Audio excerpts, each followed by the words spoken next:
accident, you need a lawyer, and you deserve an advocate. Because every accident has a ripple effect. It affects your time, your health, your ability to make money, everything. That's where the advocates can help. Speaking with an attorney is simple and 100% free. We're available 24/7 for your convenience, and we'll take on the claims process so you can rest easy.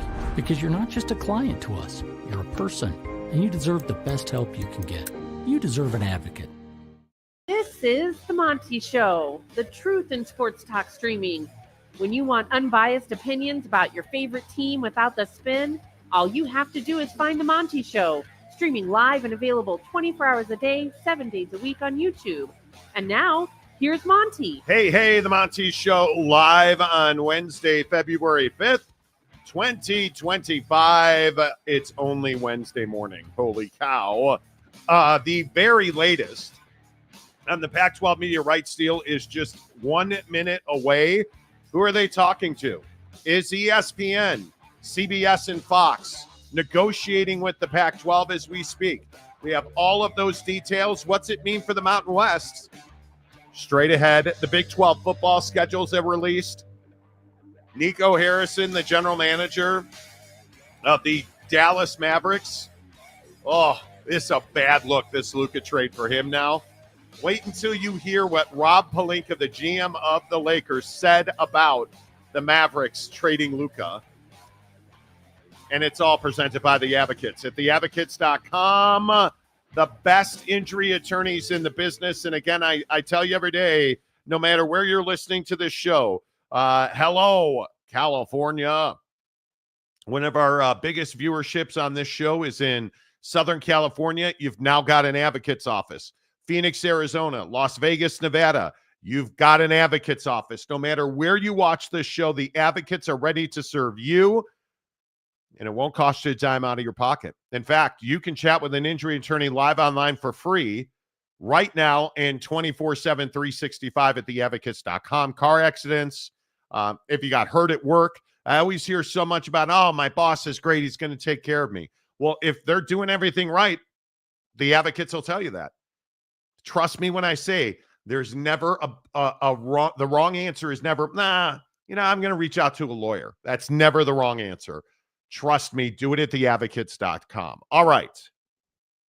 Let's get to work on the Pac-12 media rights deal, because yesterday I thought it was very interesting that Front Office Sports put out this story right here. And ESPN, Fox, and CBS are still open to participating in a media rights package with the expanded Pac-12. So they're still open to it. The Pac-12 hopes to sign a deal before looking to further expand.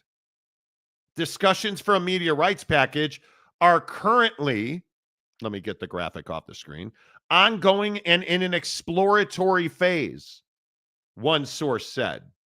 It's unclear how much interest each network has, but another source characterized conversations with prospective partners as productive. And you'd have thought that the world stopped spinning yesterday when Front Office Sports released this story. And listen, I appreciate that I live rent-free in most of your heads. I appreciate that. The DMs, and people have figured out that I don't read my DMs on Twitter. So now the TikTok DMs are amazing. So let's tell you the truth about the Pac-12 media rights deal. Is the Pac-12 currently negotiating a deal with ESPN, Fox, and CBS? The answer is no, they are not. We have talked to multiple sources in the TV industry. We have talked to sources around these negotiations, and nobody is saying that they are negotiating a deal with ESPN, Fox, and CBS. And the thing that you have to remember, and here's the biggest, the problem, if you will, the holdup for the Pac-12. There's not a lot of late window inventory currently available at any of those networks. Fox and CBS, for instance, are not in the late game business. And why is that? Because they've already got West Coast Pacific time zone teams, whether that be SC, UCLA, Oregon, and Washington. They've already got those teams under contract on both NBC and CBS, and you look at Fox, and you understand they own the Big Ten network, there's not a lot of inventory. And then you start looking at ESPN. The issue with ESPN and the Pac-12 is ESPN holds the rights to the Big 12 conference football games. So when you expanded and you added Arizona, Arizona State, Colorado, BYU, and Utah, what did you effectively do to a reimagined Pac-12? You locked them out of the late window. And BYU is a longtime partner with ESPN. And you start looking at how many late window games, those 8:30 Mountain Time kickoffs, do some math, that's 7:30 Pacific, 10:30 Eastern. Most of those BYU late games, where are they? Well, they're on ESPN. So there's not a lot of inventory available for the Pac-12, which is why I've consistently heard, and we've consistently told you, the Pac-12 is not going to be able to get a full share, 100%. We're in with ESPN and ABC and ESPN.com and ESPN Plus. They don't have the inventory to offer the Pac-12 because, again, not to be the master of the obvious, what is the footprint of the Pac-12? They are Mountain and they are Pacific time zone. That's who their identity is tied to. So if you go to ESPN and you have, pick your game, San Diego State and Boise State, and let's say that game is at Snapdragon in San Diego, and you have a BYU 8:30 home kickoff, who's getting ESPN? Well, BYU and the Big 12 are getting ESPN. They have a deal in place, and BYU has a long-standing relationship with ESPN. So if you math this thing out, there's not inventory for ESPN to be a full share partner, to be the one. And if you are doing a piecemeal deal, let's say you do a piecemeal deal, does it make sense? And again, I know we're talking common sense, but ask yourself, what conference has a deal that puts them on 4 different networks? Well, no conference has that deal. The one that's closest is the Big Ten, but the Big Ten's making $100 million a year per school, and the Big Ten has gigantic brands in it, some of the biggest brands in all of college athletics, in the history of college athletics. Does it make sense that you would take the Fresno States, the Boise States, the Colorado States? Does it make sense for Big Fox to take a Boise State, Fresno State game, a Colorado State, Fresno State game in a late window? Does it make sense to take that over a West Coast Big Ten game? It does not. So again, I'm just going to repeat what I've been reporting for 6 months. Here's what's likely to happen according to our sources in television. It is likely that the linear TV, the broadcast TV deal, will remain with the CW. They have the footprint, they have the inventory. And when I say footprint, because this seemed to blow people's mind, the CW has affiliates up and down the West Coast in most of the markets in the Pac-12. It makes perfect sense for the Pac-12 to grow and expand their relationship with the CW because you can put them on the ground in the cities where their members are. That makes perfect sense. So where do you go after that? I could absolutely see a scenario where you get one game a week on a smaller cable network. Now, is that going to be CBS Sports Network or FS1? It's hard to imagine that. And why is that? Because Gloria Nevarez is deep in negotiations with FS1 and CBS Sports Network, who she currently has a relationship with. She's a known entity at those networks. All of this to say, Jake, I think it's very difficult to see the Pac-12 getting an expanded, huge TV deal with somebody like ESPN as their solo partner. Yeah, and I think what everyone's just skipping over is the fact that Front Office Sports is reporting that they want to do all of this before they expand and get an 8th full share member, which I think is wild. I don't understand why the Pac-12 thinks it's the right path to go down to try to get a media rights deal done on a group of schools that isn't the proper mix. I mean, you've got 7 full share members in Gonzaga, Like, you don't have eight full, football members in your conference at this time. So again, I'm just going to keep pointing this out and keep beating you guys over the head with it. It's not a full conference yet. So the idea that, they're going to go out and they're going to get 10 million a year and it's going to be 4 different networks and, they're just going to have everything is just foolishness. It's not possible. Nobody's going to go to them and say, yeah, we'll give you 10 mil a year. We'll give you, $80 million a year at that point, as a conference, but you don't have the proper setup. So, front office sports and everyone else can report that, ESPN and Fox and CBS are, open to negotiating with the Pac-12, but that certainly does not mean that somehow,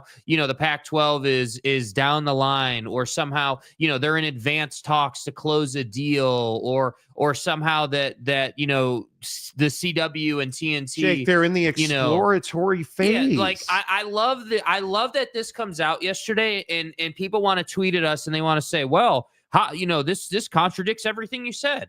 When in fact, it confirms everything we've said. You love getting into it on the tweet because machine. I'm so sick and tired of people saying, oh, well, you guys don't know what the hell you're talking about. They are quite literally in that article saying, hey, ESPN, Fox, CBS, they're open to negotiating. They didn't say that the Pac-12 has a deal that's down the line, that they're in advanced talks, that they're going to get a deal done. I got news for you guys. I know this is rocket science. Every TV network is quote unquote open to negotiating with any conference. That's called, hey, we're just going to get on the phone and have a conversation. Live sports is like at a premium. It's what every network wants, especially in late windows on Fridays and Saturday nights. It is tough to draw viewers to the TV in those hours. Live sports does that exceptionally well. The bottom line in all of this is, and it is unchanged, and nobody has argued with me about this, whoever gets a deal first likely survives. That's what this comes down to. Because when the front office sports article came out, I called a bunch of people in TV. And frankly, most of them said, I can't see a way that Fox is in any way, shape, or form on the big Fox, on like the cable, the big broadcast network. There's no way that they don't have the inventory to offer to the Pac-12. Could an FS1 deal happen? Sure, an FS1 deal could happen. Boise State through the Mountain West has been on FS1 and CBS Sports. Sure, that could happen. But the more likely scenario is the Pac-12 is going to have to get creative. And here's the other thing that I have exclusively reported, and now just by some, mystery of magic fairy dust, people are starting to pick it up and report it as well. The TV networks are asking on a consistent basis, what is it going to take to get you two back to the table to talk about merging? Because what is best for the TV networks? What is best in this front office sports story? What would be ideal for ESPN, Fox, and CBS? To have one entity that covers the entire West Coast. That fulfills their secondary channels, the FS1s, the CBS Sports networks. That fulfills all of their needs. They're not negotiating with different entities. They're not sending more money to different places. They want one product that covers their entire West Coast, that feeds FS1 and CBS Sports Network and ESPN Plus. And because again, I know that you guys think, sources, trust me, bro. Don't forget, the hammer in the room is ESPN's going direct to consumer in the fall. And what that means is you can subscribe directly to ESPN. You do not have to have, like right now, if you're an ESPN Plus subscriber, and I think most of us here probably are, if you subscribe to ESPN Plus and you want to watch, again, pick your Pac-12 game, San Diego State and Boise State, let's say, they wind up on ESPN Plus. Right now, today, if that were the case, you have to have for me, a YouTube TV subscription. When you click on ESPN Plus and I subscribe to ESPN Plus, they say, who's your TV provider? and you actually have to log in. You click YouTube TV, you have to log in, and they verify that you have a YouTube TV account, and then they will show you the game. Right. In the fall, that step goes away. You pay ESPN probably $24.99 a month.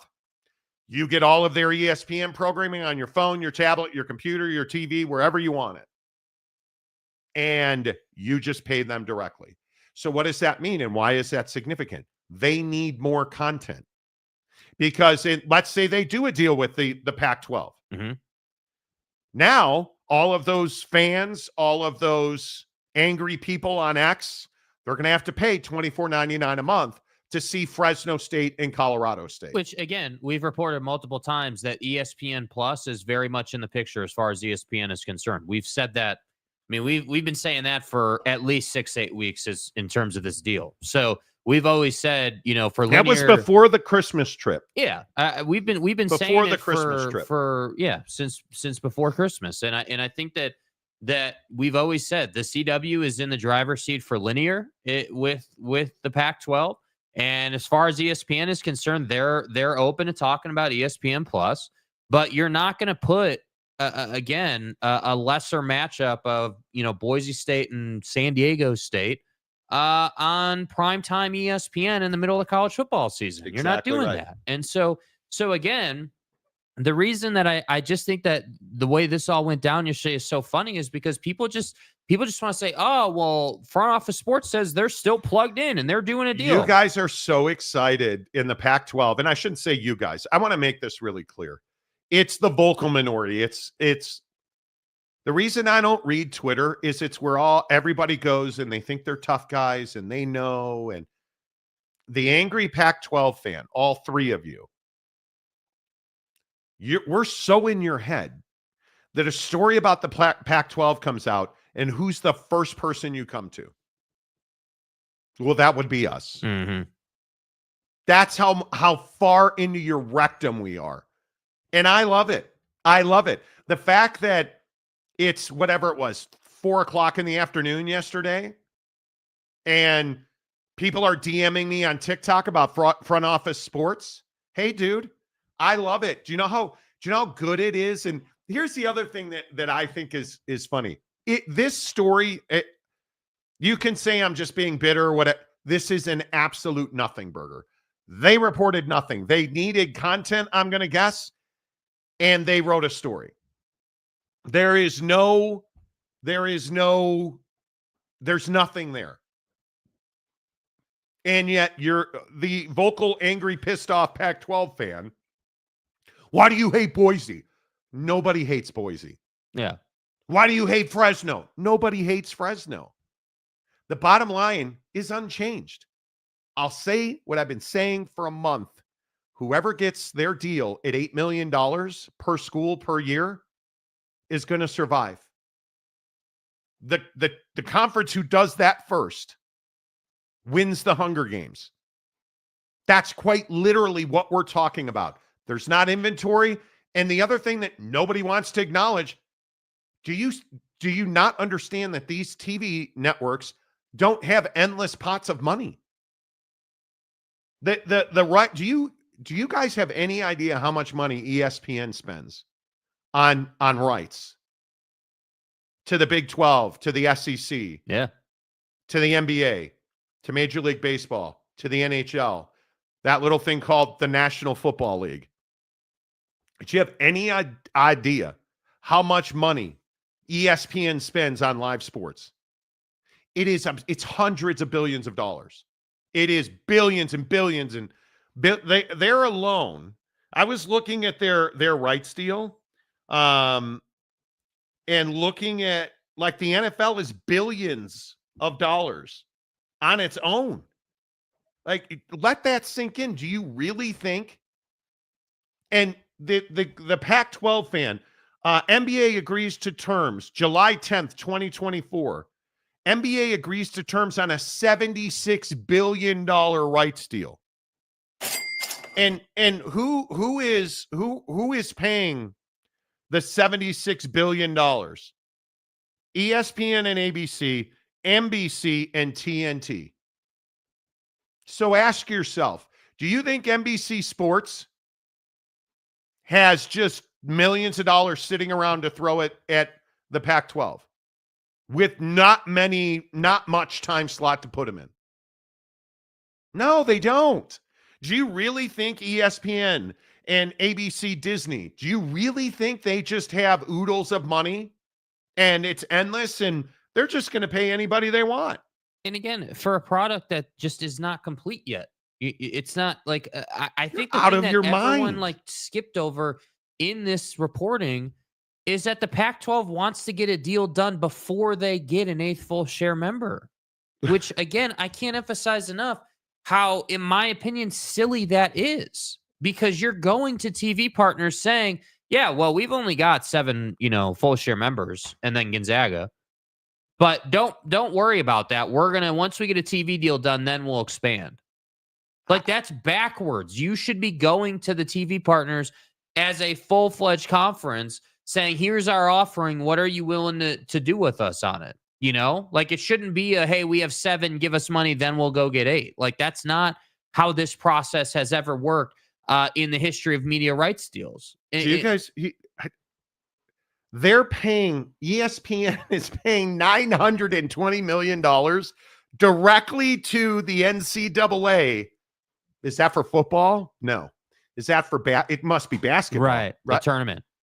No. They're paying that for all other championships. Oh. $920 million. They're paying billions and billions and billions of dollars. And so this idea, like one guy yesterday on TikTok, and I'm going to read this verbatim because it's so ridiculous. This is how little, if we're being honest, this is how little people understand the way that media rights work. Via social media. Salvatore Rodriguez. Salvatore Rodriguez, who is a pissed off San Diego State fan, who has sent me, I've got 12 unread messages from him. I've read the last 3. He apologized for being so angry. This is a guy who has routinely said, I'm stupid, you're fat, he sends me a message yesterday and he says, ESPN has all that Disney money. Do you really think they're tripping on a $50 million per year deal with the Pac-12? First of all, my guy, if it's $50 million, the Pac-12 is out of business. Yeah, I'm not sure where you got that number from. I have no idea where you got did you get $50 million from.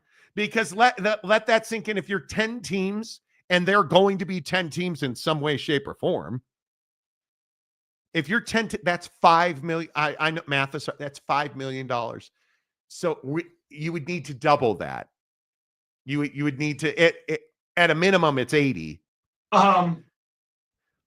That's chump change. They wipe their ass with $50 million a year. What are you talking about? ESPN is making so much money on the NFL.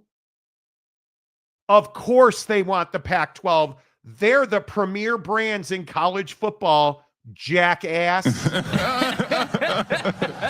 I'm the jackass. When you think $50 million a year gets a media rights deal done, and that the Pac-12 has the premier brands in college football. Come on. That wasn't 5 years ago. That was yesterday, Salvatore. It's just wild to me. There's not inventory and there's not endless amounts of money coming from the TV networks. So all of this to say, is it possible that ESPN negotiates a deal with the Pac-12? Yes. Is it likely? Absolutely not. What do I think is likely to happen? My opinion is unchanged. The CW will be the Pac-12's linear TV partner, and I think they will have a significant streaming component. My guess is it will be, here's where ESPN Plus could come in. Could ESPN Plus be the streaming partner of the Pac-12? Absolutely. Is that going to get them to $80 million a year? Probably not. But what could get them to $80 million a year? The FAST channel that I've told you the Pac-12 is aggressively exploring, which is, again, if you don't know what FAST channels are, free ad-supported television with all of your manufacturers. Hey, anybody notice that Donald Trump, after he pulled his tariffs back from Canada and Mexico, anybody notice what he turned his attention to? Eliminating the Department of Education. Why is that important? Because that would eliminate Title IX, which would be huge for the Pac-12 and everybody else in college sports. But what else did pulling those tariffs back do? Well, lessen the blow of you buying a Samsung TV. Mm-hmm. It lessened the blow of you buying a Vizio TV, a Sony TV, an LG. Because what's a FAST channel? When you turn on your TV today, like I have an Amazon Fire TV. When I turn on that TV, it just doesn't turn it on to ABC. It gives me a menu. Hey, do you want to go to Max or do you want to go to YouTube TV? Hey, look at all these free ad-supported TVs channels that we have. Yeah. And how do you get paid for those? You don't. It's a revenue share. You get 50% of the revenue that we get from advertising. We keep the other 50%. That could get you to $80 million a year as a cherry on top. But it's all part of the plan. Yeah, you have to have some kind of perspective. You have to have some kind of appreciation for how these deals get done, and that's what Pac-12 fan has never been able to have. Perspective and appreciation for the process and how things get done. And it's why you had podcasts and all kinds of people saying they were going to get ridiculous numbers when the 10 left, and there's just never been an understanding of the process. And I think that ultimately, that's why we're consistently on the right side of things, because we're telling you exactly what we're being told from people who are very educated on how these things go down. It's not difficult to understand. And that's why I was so surprised that everyone just jumped all over that story when they didn't really even say anything other than, how the Pac-12 wants to go about getting the deal done. I think Pac-12 fans are very nervous, as they should be. Mountain West fans should be nervous too, because I'm telling you, Mountain West fans have their tail feather up a little bit. I'm warning you. The Mountain West and the Pac-12, I think their only path to prosperity, different than survival, their only path to prosperity is merging. Mm-hmm.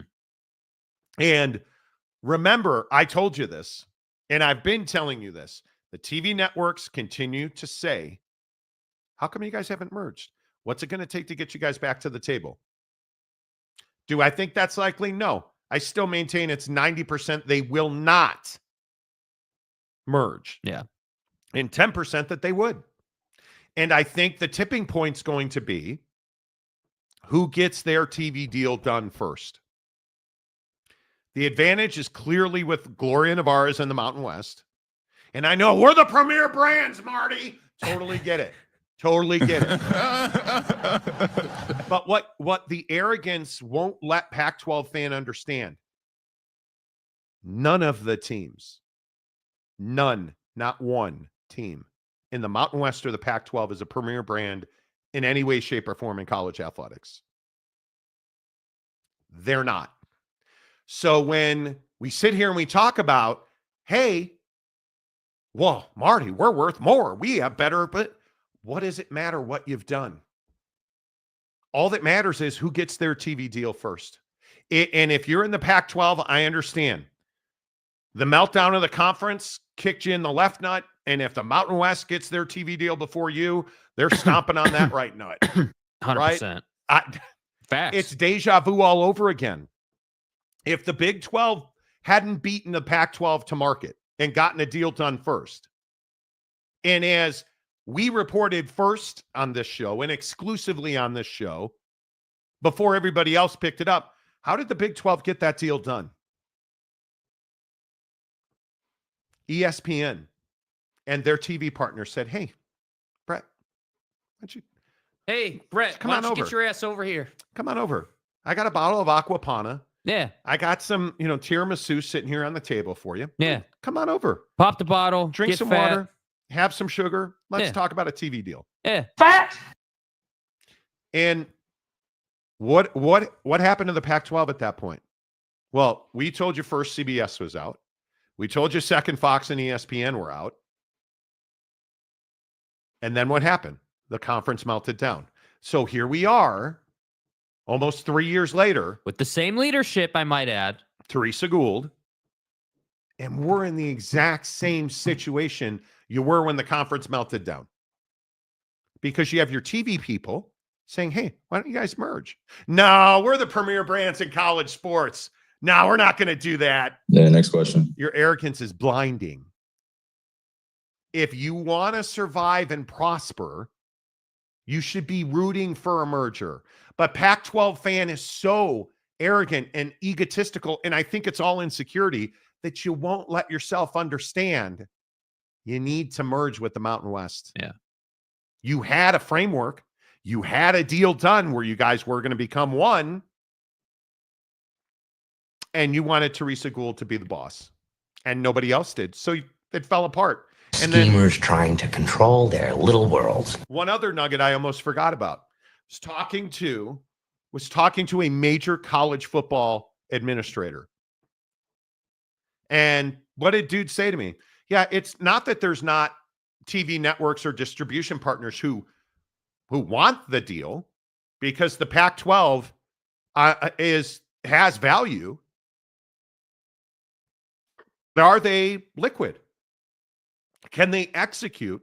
Can they not only keep the teams, but add other teams to their portfolio when all of their money that they're promising to their membership is tied up in winning a lawsuit, and the chances of them winning that lawsuit, which would be the poaching fees, is very, very minimal, slim. So no, I'm not the only one saying there's zero precedent for the Pac-12 here. Right. And again, just to put a bow around it before we get to your comments, you're walking uphill, a very steep hill to climb here. Yeah. Because you're not going to get $12 to $15 million and blow everybody else out of the water, and all of a sudden everybody from the Mountain West wants to join your conference. That's never happening. $8 to $10 million. Whoever gets it first survives. The other conference probably doesn't survive. Plain and simple. I mean, as this that. is what it is. Plain and simple. Again, everyone says, "Oh, you guys just hate the Pac-12," but I don't know how you just skip over, the poaching fee situation, or the fact that you don't have 8 teams, or like these sort of hurdles that the Pac-12 is having to deal with right now because of how they went about this. And that's why I say, like, the main talking points should be, how long can the Pac-12 hold out? Because money's not endless. And, by all accounts, unless and again, I brought this up the other day, and I'm curious if it'll, gain traction, but I'm still trying to understand why the Pac-12 isn't going out and getting private money involved to fund this venture. Like, you need money. You're a football brand. You're on the ground level, if you will, and someone could easily come in at a lower number in terms of private money and make a crap load of return on investment.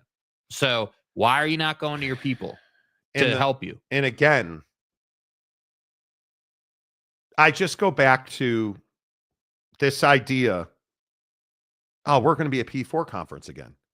Oh, we're going to get what were the jack wagons on the podcast? $600 million. We're going to get $600 million, Marty. We got all the money. Never happened. We're going to be a P4 again, Marty. We're going to hold up the college football playoff.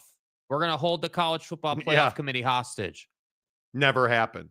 Oh, one of our 2 teams gets into the playoff every year. Didn't happen. Like, you guys, you should have merged right. If in Oregon State again, and I just want to make this clear, I think Oregon State is absolutely the only victim in this situation. The only victim. They had done everything right. They had invested in people. They had invested in facilities. They had great partnerships. They had good money coming in, and they had nowhere to go. Tried to get into the Big 10, tried to get into the Big 12, nowhere to go. And you should have immediately pivoted and tried to to merge with the Mountain West. And they never. Now I'm being redundant. Anyway. What is JC saying right here at the bottom, right there, about his TV or something like that? Woke up to Monty yelling through my Roku TV. Okay, JC. All right. I hope we're on your Roku TV. Okay. JC, good to see you. Marnin. I believe the Pac-12 and the Mountain West will eventually merge, but what will it take? I think that's very interesting. It's fair. Washington and Oregon could have taken the high road, brought their infrastructure and money to the Mountain West, and built a much better 100%, brand. 100%. Built a much better brand. I totally agree. Daniel Dixon, Pac-12 died when teams left. It's nothing but a punchline now. But if you want the Pac-12 brand, if you're one of the Pac-12 people who wants the brand to survive, you gotta bite the bullet. You gotta put your pride aside. And you ask yourself truly, what is the best path forward for the Pac-12? Where does the most money come from? Where does the most eyeballs on TVs, phones, and tablets come from? Merging with the Mountain West. Everybody makes more money. Because if you have the two conferences as one entity, you're probably north of $10 million. Because neither one of you are getting $10 million. I don't think. Right. My opinion is, I don't think the Pac-12 is certainly not the $12 to $15 million they were promising. I think your 10 would be unbelievable. Yeah. Unbelievable. Yeah, and let's say they get 10. I mean, let's say you get a TV deal done where it's $10 million a year for your current makeup, your 7 full share members in Gonzaga. And then from there, my question still remains, who are you going to go out and get? Because it's not like there's a ton of schools just sitting around not committed, so again, let's say you do get the TV deal. Let's say that all works out. You still got to get over the poaching fee situation. So that first year of media rights is going to go towards that, I would assume. And then from there, to get to 8 full share members, I just don't know who you would add that. Because again, if you have a TV deal, part of that negotiation is going to be, well, we're going to add a school that you guys would be willing to pay us for, Certainly. obviously. So Certainly. At that point, I just don't know who that's going to go and be. I don't know if, again, we've talked so much about, Memphis and company out east. I just don't know how you go out and get one of those schools based on the fact that they're already signed, sealed, and delivered to their conference. So again, you're right back in the same situation of, hey, poaching fees, got to pay those. And that's why I say, like, the Pac-12's single biggest issue right now is not, hey, we've only got 7 full share members, or hey, we don't know this. Their single biggest problem is they don't have enough money to get the things done they need to get done. And so they're stealing from Bob to pay Paul. Like that's what you're doing right now. Robbing from Peter to pay Paul. Whatever the hell the saying is. Hey, I'm a former Catholic. Yeah. Whatever the saying is. Yeah, I think that it's just really unfortunate because I think that's a great point. Where are they going to go to expand? The Texas states of the world. Okay. But you don't, there's nobody just sitting out there that's like Stanford and Cal as an example. Stanford and Cal are not going to leave the ACC to join the Pac-12. But if you're the Pac-12, you could go to them and you could say, hey, well, we've got this opportunity. What would it take? And again, no matter what those two would say, it would take paying the fee to get out of the ACC, which again, is you not can't going to afford happen. it. So that's why I'm saying, like if you're a Pac-12 fan, the thing you need to understand is not right what's in front of your face. You need to understand, hey, 6 months from now, when you do have some semblance of a media rights deal, then where do you go? Where are you going to go? Yeah. Because I think that's tough. But that's just me. Yeah.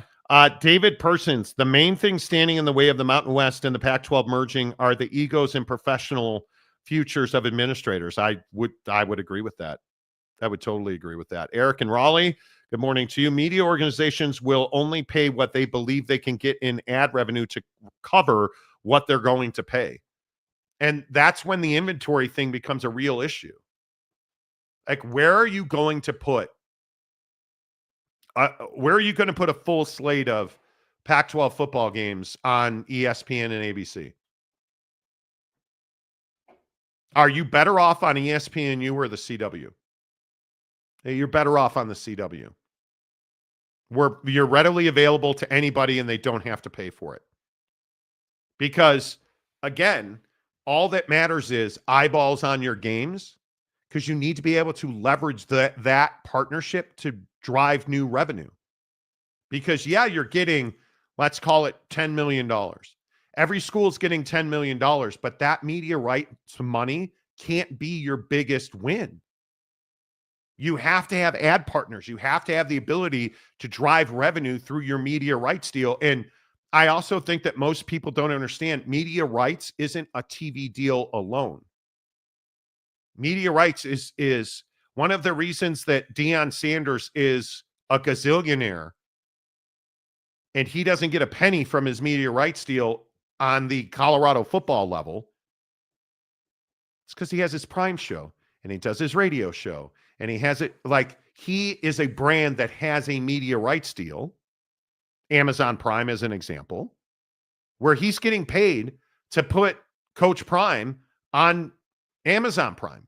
He's likely making Deion Sanders. Do you understand this? Let this sink in. Deion Sanders is likely making more than any university in the Mountain West or the Pac-12 will make on their media rights deal. As a brand, that's where you are.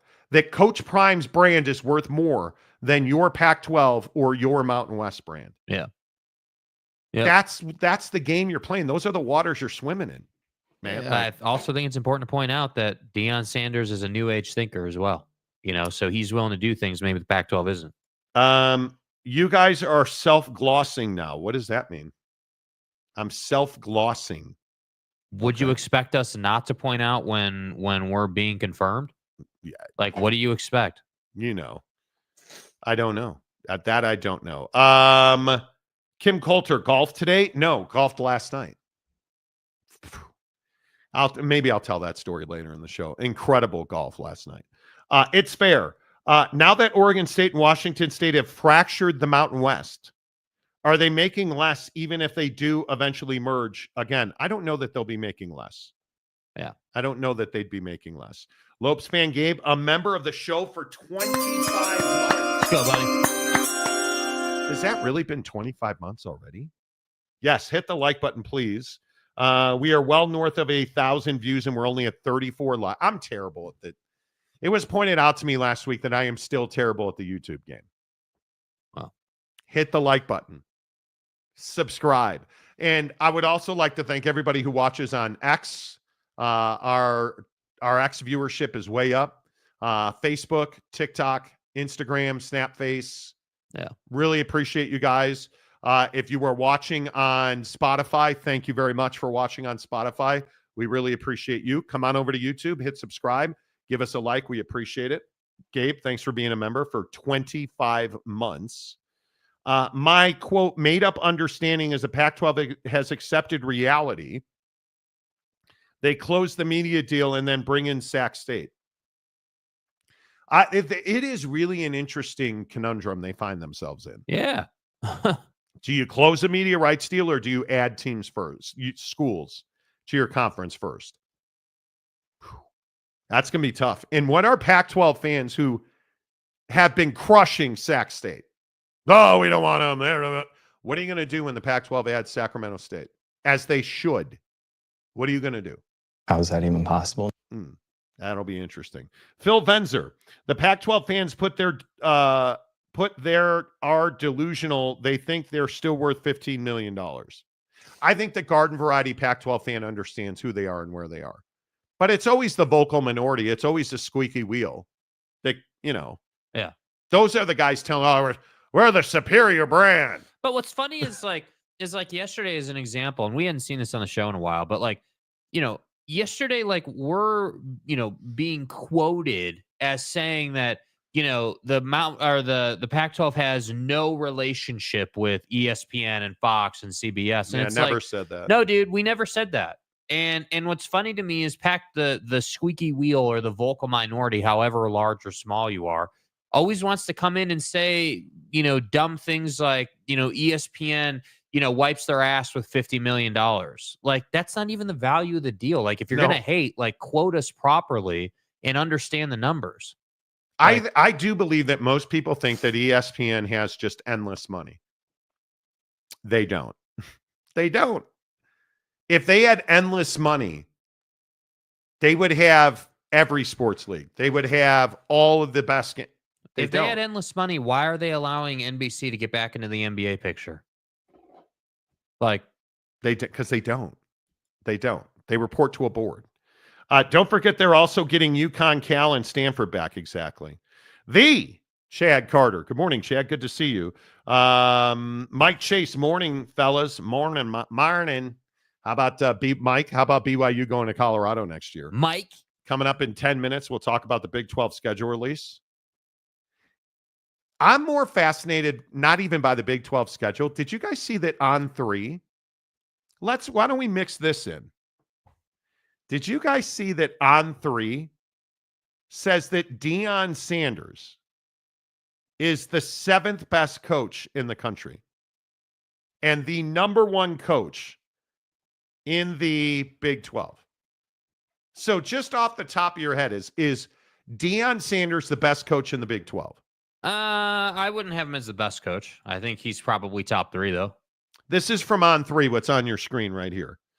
How many coaches on the list would have enjoyed this much progress at Colorado in a short amount of time? True. The answer is very few.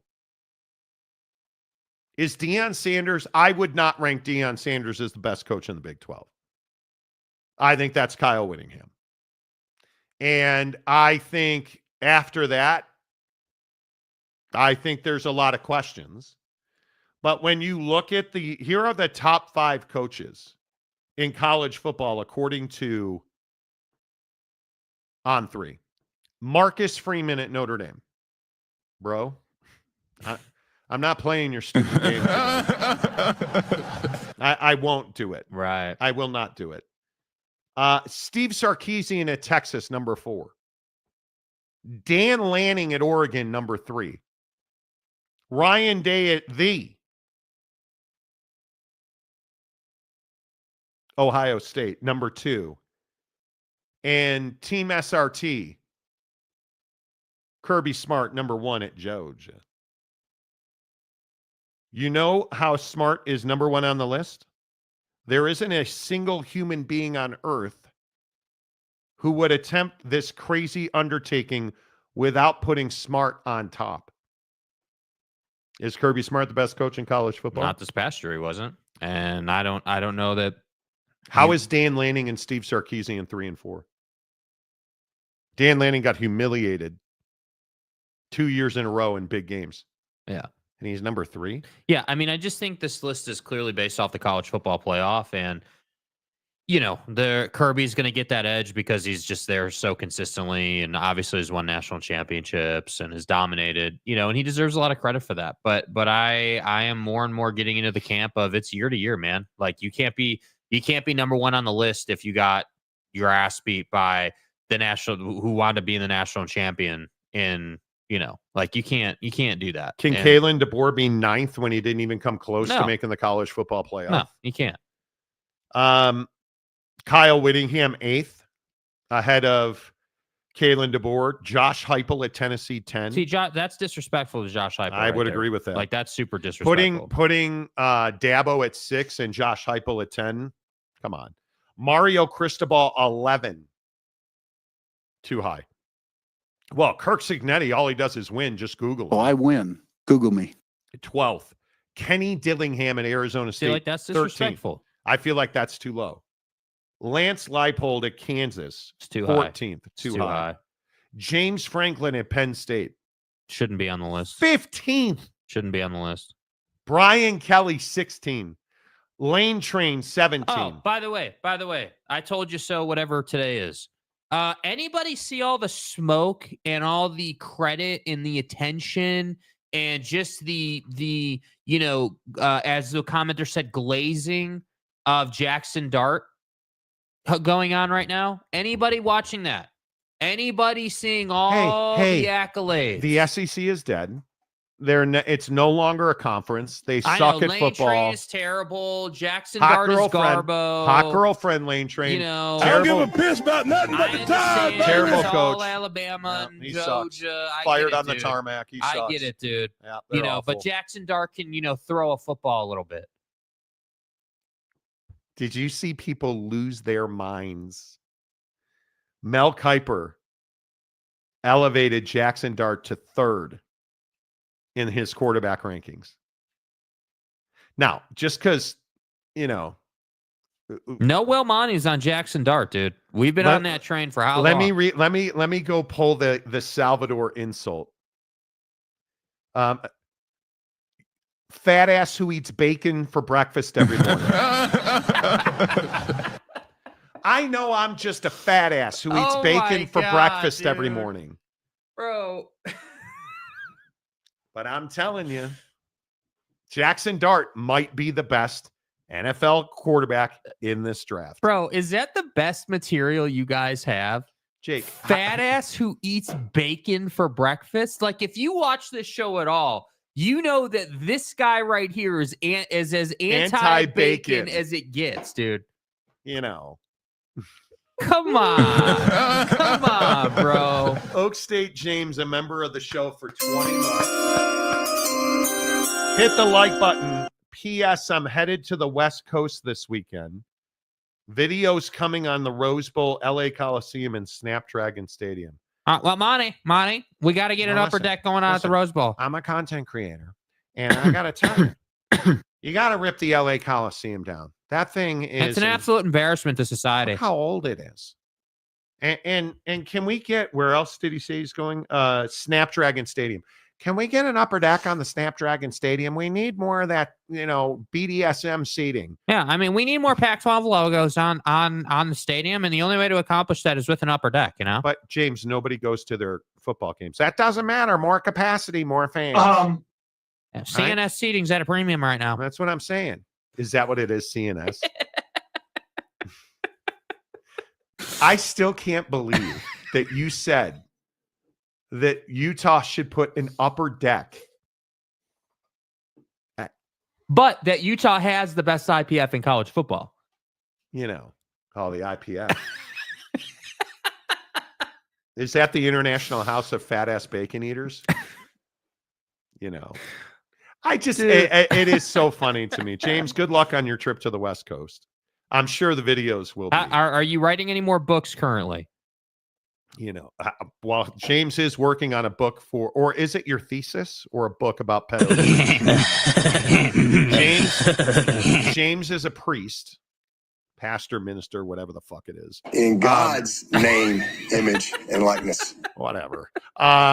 He is a priest writing a book about pedophilia in the priesthood. So, Yeah. What's wrong with eating bacon for breakfast? Nothing. It's just terrible for you.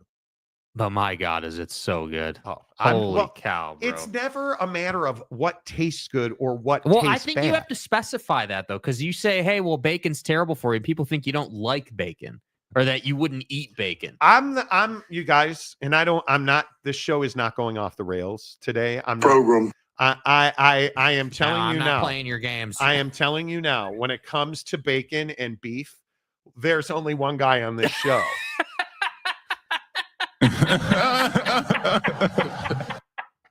Well, Monty, I'm heading out to the West Coast and I had to do some package gazing, and this is what came up. Anyway, my point is, all I have to say about bacon is, yes, it is. Is it delicious? Yes. Are you crispy bacon or chewy bacon? Neither, because I don't eat bacon. Well, I'm going to Ruth's Chris this weekend. You want to just real quick? Give me two. This is an elite troll there job are right certain here, dude. assholes. I book a dinner for me and Mrs. Monty. Jake's significant other is out of town, so I thought, okay, you know what? I'll bring Jake to Ruth's Chris up in Park City. Right. Little early birthday happening. He said, no, I don't want to go. He quite literally that is not going. Tell the whole story. He's not going. He said, no, I don't want to go.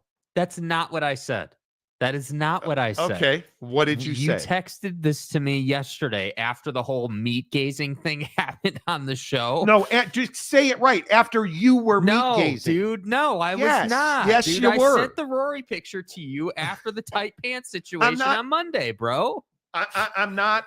No. Stay hard. No. I'm not playing your game today. Dude, so what I said was you sent me a screenshot of the reservation, and I jokingly said, sorry, dude, I can't go. I'll be too busy looking at packages. So you do want to go? Yes, oh, dude. Come on. Bro, are you kidding me right now? God. You can't. You're not serious that you thought I seriously didn't want to go. Bro, I can't help you, dude. Like, how do you not see that that's a great troll job? I did, actually. I Gosh. didn't change the reservation. But you still, anyway. Do you guys see what I deal with on a daily basis? This place is horrible, but enjoy the $1,000 money drop. I don't know what that means. What does that mean? Okay. Everyone knows Monty is into smoking meats. Well. Yeah, I'm not talking about that. Jeremiah Champion says crispy all day. Yeah, see, I think it's crispy as well, dude. I don't. Anybody who's got like that undercooked bacon thing, that's weird. Where did that come from? Yeah, the best bacon is baked in the oven. Yeah, that's the best bacon. Have we ever smoked bacon on the Traeger? Yes. Have we? Oh yes, yes. If you slow roll bacon on your Traeger smoker for 2 hours, dude. Sergeant Morhew for $5. Think it's possible for TV executives to force the PAC and the Mountain West to merge with an offer of $15 million per school? I think what TV wants, TV gets. Well, it is why in my opinion, it is why the Pac-12 no longer exists. Because the TV networks did not want to deal with, we deserve $50 million per school per year. Pay me now or we'll go to streaming. And so the network said, okay, good luck on that streaming deal, George. We're going to be over here with the Big 12 and the SEC and the ACC. Right. But you do you, bud. And so here we are. And the TV networks have repeatedly said, hey, have you guys, how's Gloria doing there? Hey, Teresa, how's Gloria doing? Have you guys talked? Which I do think adds to the frustration if you're the Pac-12. I think it does. Maury Alvarez, smoked bacon is epic. Yes, it is. I think you have to smoke it as a block. Smoked pork belly, dude. So wait, at Roost Chris, do you get the filet with the bacon around it or just the filet? No, absolutely not. I don't eat. I'm not, you guys, I'm not even kidding. Again, I'm going to be 52 next week. I don't eat much red meat. I don't eat bacon ever. Cured meats. We went to a restaurant and I can't remember the name in South Jordan the other day, and we had charcuterie. And part of the charcuterie is a bunch of cured meats. Generally speaking, are you a fan of charcuterie boards? Yes, I love them. Yeah. I got one of the best charcuterie boards for Christmas. Yeah. Our Christmas meal, my job was to provide an appetizer. I got charcuterie. I love salami. I love prosciutto. I love all of it. Yeah. It's terrible for you. Don't eat it. Bacon is horrible. There are a few things worse than bacon for you. Because the bacon you get in the store, look, if you're going to go outside if you're going to go in your backyard and murder a pig and make some bacon, okay, that's better than going to the store where it's all cured and it's just not good for you. Yeah. Dude, I grew up in an Italian household eating salami, eating all kinds of terrible cured meat. And I love it to death, quite literally to death. Yeah. So, but what happens, and again, I know I'm the fat guy who eats bacon every morning for breakfast. But what happens when you don't eat much meat? Like right now, the only meat I pretty much generally ever eat is ground turkey. I had raw marinara sauce with ground turkey and for lunch yesterday with some vegetables, and it was just absolutely gas. Absolutely gas. It was so good. Yeah. Maury, put it on a griddle rack and it separates the bacon from the grease, and you are now playing with fire. Oh, dude. Oh, I'm for sure in the camp. And I haven't had bacon in a while, but the last so time I had bacon, I am for sure in the camp of, hey, you got to take it out of the pan and then you got to put it on paper towel and let it dry. Because I don't like the whole super greasy situation. But this is my point right here. What happens when you stop drinking soda and alcohol? Now, I am the guy. I also have 3 bottles of Jameson Orange upstairs in my liquor cabinet. Right. But see, to me, that's slightly different than the person who like drinks beer every night. You know, Yes. like if you have like a couple glasses a month of that, If you're drinking distilled alcohol every night, if you're drinking vodka, anyway, the point is what happens. I haven't had a soda now in, I want to say I haven't had a soda since 2011. And it just changes your life. And then when you realize, hey, let me eat more beans. My wife makes, I came home from my golf lesson last night. My wife had made those fingerling potatoes, cut in half, olive oil, sea salt, put them in the oven and baked them. Oh my God. It's so good. So good. Happy for you, awkward guy. Went from 205 to 191, feeling much better, started going to the gym again. Just hate meal prep. But you got to do it. Get an Instapot, bro. Makes it so much easier. And when you have, every Sunday I make 2 pounds of ground turkey and I eat it throughout the week. The easiest meal prep is frozen vegetables and ground turkey. And hey, occasionally you're going to have a piece of naan bread with it, or you're going to whatever. But the thing you can't do when you meal prep is you can't throw a bunch of ranch dressing in there. You can't throw a bunch of, sweet barbecue sauce in there. Defeats the purpose. So there you go. Anyway, Ryan Dooley, let's get a merger if that's best for both the PAC and the Mountain West. It is what's best. Yeah, I think that's clearly what's best. But again, we're right back in the situation of, not everybody in the room wants to do a merger yet. And again, but the pain doesn't hurt enough yet. Yeah. And that's what I'm saying. At some point for the Pac-12, the pain of, hey, we're not going to get, like, the Mountain West isn't going to cut us any type of slack on these poaching fees. And ultimately, like, we don't have, a lot of places to go financially. That means we have to merge. Inevitably, that's going to happen, which again is why I come right back to this point of more money for the Pac-12 cures all. More money makes it so that you can go after the Mountain West and you can say, no, here's the bird because we have a bunch of money. We don't need to acquiesce. And they'll just ride that out, but they can't do that right now because they're not funded. Does diet soda count? Oh, diet soda even more counts. Man, artificial sweeteners. I've gotten down to 1 can of energy every day. And I can tell you the ingredient in Monster Energy that worries me the most, and I want to say it's Sucralose. Sucralose is the artificial sweetener in Monster. And it destroys your gut bacteria. If you're saccharin, nobody's saccharin anymore, but if you're doing a lot of, sugar-free candy, sweets, sodas, it's terrible for you. You just have to go through 10 days of pain. Drink a bunch of water. The things you can't drink, sodas of any kind,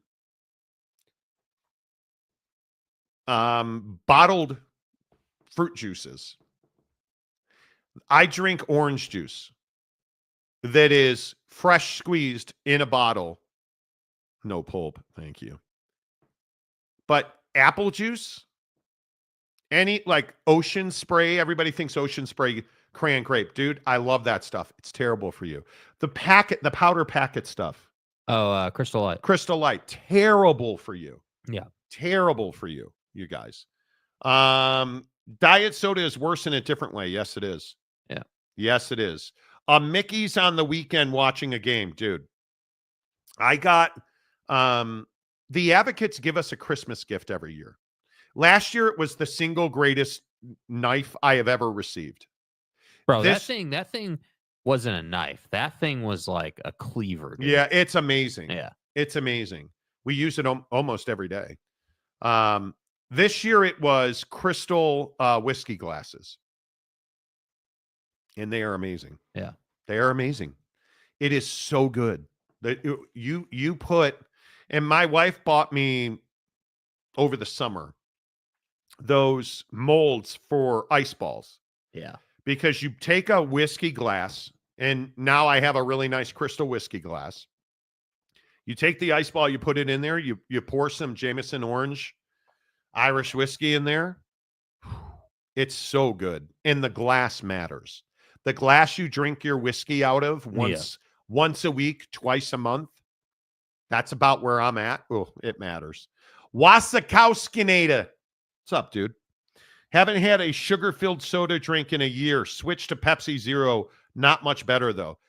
Bro, just give it up. Just give it up. And when you guys get Myles Garrett on the Lions, you'll feel much better and be healthier because you gave up soda. Diet soda is worse in a different way. Yes. Mario edits. Lobe fan here. Merge, except leave out Utah State. Utah State fan is so angry. Yes. Mario. The bitterness is so real, bro. Oh, my God. It is so real. It's whatever happened to Bucked Up Energy, promo code Monty. We still have a promo code with them. Absolutely. I have Miami up in my refrigerator right now. Bucked Up Miami, gas. I'd say, though, while Bucked Up's on topic, their supplements are where it's at. I mean, you know. Yeah, I use their full line of Mrs. Monty, who that broad's out of her mind. She's running, swimming, biking, training for these triathlons she wants to do. She uses all of their low stim pre-workouts. She uses their electrolytes. She like all of their I use their creatine every day. If you are not taking a scoop of creatine in the morning every single day, you're out of your mind. You're out of your mind. Mike Phillips, Jameson Orange is so goddamn good, dude. It really is, dude. How is it that good? Yeah. We got it for the first time at Mastro's Ocean Club in Vegas. Yeah. With Sam, our because they were out of like traditional Jameson. There was like there was a reason why we moved on to the orange. And once that happened, like it just changed. It changes your life. Yeah. Bucked Up Energy every morning. Damn right. Charisse, good morning to you. The Chad Cutter. Anytime anyone mentions a knife, I think of Crocodile Dundee. That's not a knife. It's not knife. It's knife. Knife. Ryan Dooley. Imagine if they all merge except Utah State and leave them out. All I want is these two to merge because it's the right thing and it's the best thing and they will prosper. Yeah. And it to me, it's just that's why it won't happen. Because what it would take to put the egos aside would be a lot. Yeah. Dev MC, I take a scoop of creatine maybe 4 days a week. Does it matter that much to do it every day? Do it every day. Because creatine, for those of you who don't know, is naturally occurring in your body. It's in your liver. Your body produces it. The reason it's so vital is because there are now indisputable studies and scientific evidence that says it helps your brain function longer. It keeps your brain healthier. It keeps you sharper. It helps you fight off dementia, Alzheimer's. Like it gives your brain all of that protein. And proteins, just so you know, I'm taking whey isolate, different than a creatine protein. Do you even lift? You need creatine, muscle development, growth, execution. Creatine is one of the most important supplements in your entire world. Take a scoop of it every day. I put it in my oats. I have a half cup of oats every morning. I put it in with creatine, cinnamon, and chia seeds in my oats. You don't taste it. It's flavorless. You can put it in your coffee or your water. You'll get a little grain. It'll taste grainy. In water, it should dissolve pretty quickly in your coffee. Do whatever you got to do. If you're somebody, if I didn't take oats, I'd be putting it in at 5 a.m. every day. I drink a small bottle of orange juice, and I'd be putting it in there. It is vital. a scoop every day. Make it part of your routine. Do not overcomplicate this. Just drink water, lots of water. Water's great. Yeah. But we as a society, and I don't even know how we got here, we as a society, and especially our millennials and younger, millennials down, I'm just telling you now, you cannot continue to eat and drink the way you're eating and drinking and think you're going to be okay. Look how many millennials have colon cancer. Why are they telling you now in your 30s to get a colonoscopy? Because you're eating terrible foods and you're drinking terrible beverages, and it's turning it's killing you, literally. So when we talk about drinking lots of water, absolutely. Every day I try to get 100 to 120 ounces of water. Do I succeed? No. Most days, yes. Minimum, I drink 80 ounces of water a day. But what I'm telling you is you have to help yourself now. Yes, water's great. Cut out all sodas of any kind. Water's great. But you need to take a vitamin regimen. You need to supplement creatine, and you need to stop eating red meat on a regular basis. It's not what you do once a month. It's what you do every day. There endeth the lesson, in my opinion. Nacho Libre. My daughter bought me a whiskey kit with stones for Christmas. Best gift I ever got. Game changer. Yeah. Lions look like they're in the lead for Cup. That'd be great. That would be great. Hey, anybody notice that my guy Alex Bregman is the Cubs are now the favorites, and it's expected that a deal will be done before the weekend's over. Will the Cubs spend money? By the way, I'm officially sold out of spring training tickets. Nice. I want better fucking execution. Haven't signed anybody of note. No, Kyle Tucker does not count. So, my friend Cher likes coffee and Jameson enemas. They keep her young. Don't put water hoses up your butt. Who are you, James? Don't do the whole high colonic thing. Eat your fiber. If I could convince in our demographic, the age range on this show that is most represented is 25 to 54. By far, that's men 25 to 54. I'm begging you, if you're a 25 to 54-year-old man, please get a ton of fiber every day. Get it from fruits, get it from vegetables, get it from grains. It'll save your life. It will extend your life. Glenn, San Diego State fan is simply depleted for a variety of reasons. I'm not a fan of the Pac-12 decision. Crocodile tears. J.D. Wicker is sad. J.D. Wicker has disappeared. Yeah. San Diego State, Glenn also says millennials don't cook. Now they're suffering the consequences. Truth. How much do you cook every week? A lot. I meal prep, make dinner most nights. Made a great dinner last night. What'd you make? I made a vegetable succotash, zucchini, squash, onions, mushrooms with skinless and boneless chicken, pan fried, and then some rice. Yeah, totally agree. That's awesome. JC says, Glenn, we have too many real world issues to worry about in California, and to have this mess going on doesn't help. No, it does that's not. facts. That's facts. Jay Brannon, you realize cigarettes were considered healthy for a long time. So you think another 100-year people are going to look at us taking creatine and think we were done? It is the single most studied supplement in the history of science. Yeah, if you're, and I'm Jay, I don't know if you mean to be anti-creatine or something. I don't know if that's what that means, but if you're the guy that doesn't like creatine, you need to read and do your homework.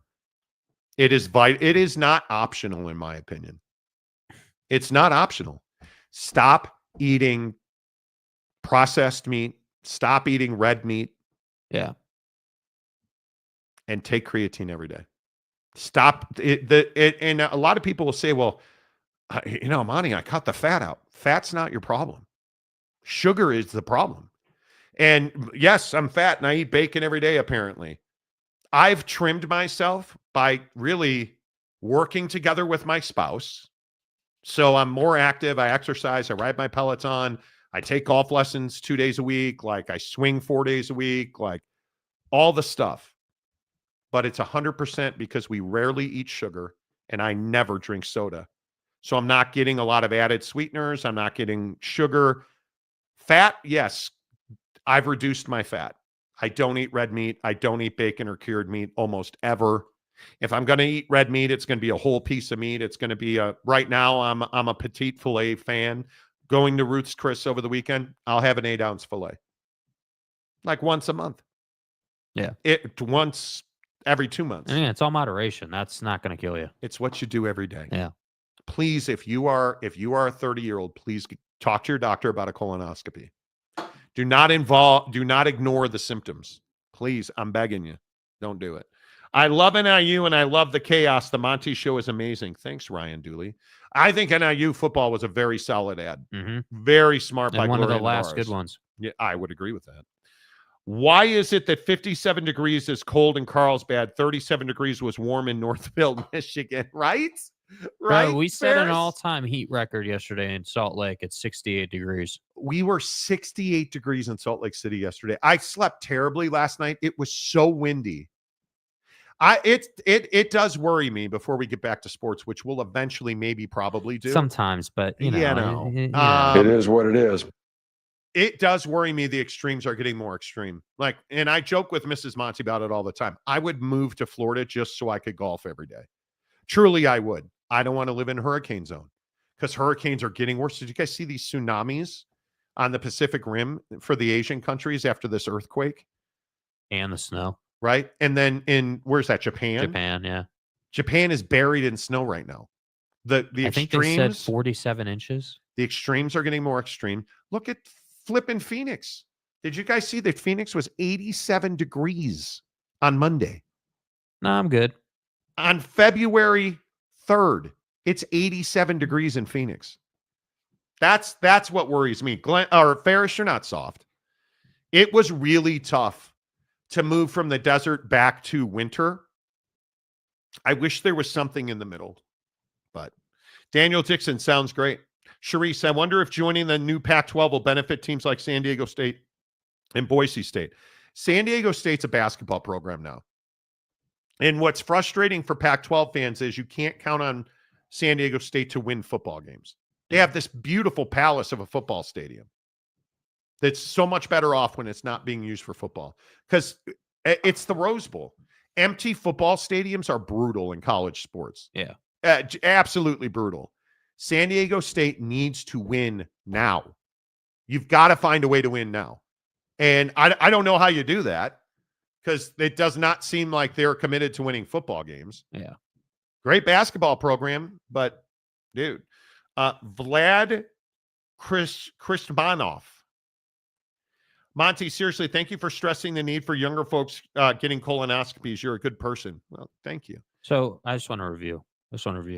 So earlier you were a fat ass who eats bacon every day and you were a jackass, but now you're a good person. You know. So, it's been a really good turn for you today. I'm just telling you, man, please get your colonoscopy. Yes. Ferris, what is wrong? Are you not feeling well today? You're saying like normal common sense things. I feel like you're kind of a lone wolf today. Cocaine is a hell of a drug. Colonoscopies are easy. Root canals are hard. Once you go through a colonoscopy, I'm telling you, you're going to be like, yeah, totally.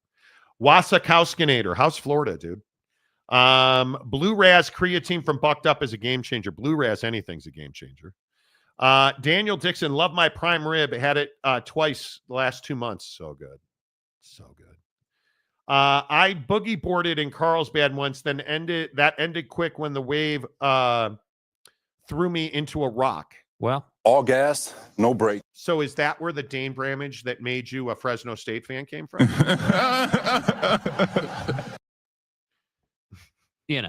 I'm a jerk. I'm fat, but I'm also a war machine, so it's a fair trade. See, that's what I'm saying. There you go. See, bros. And this is the thing that is, you guys don't give a rat's ass about this.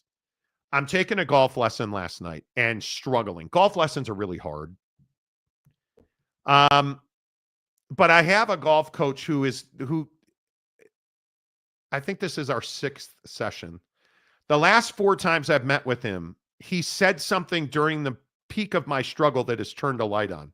Last night, it was mind-blowing. Like, I can't believe it. Holy cow. And again, I'm 52.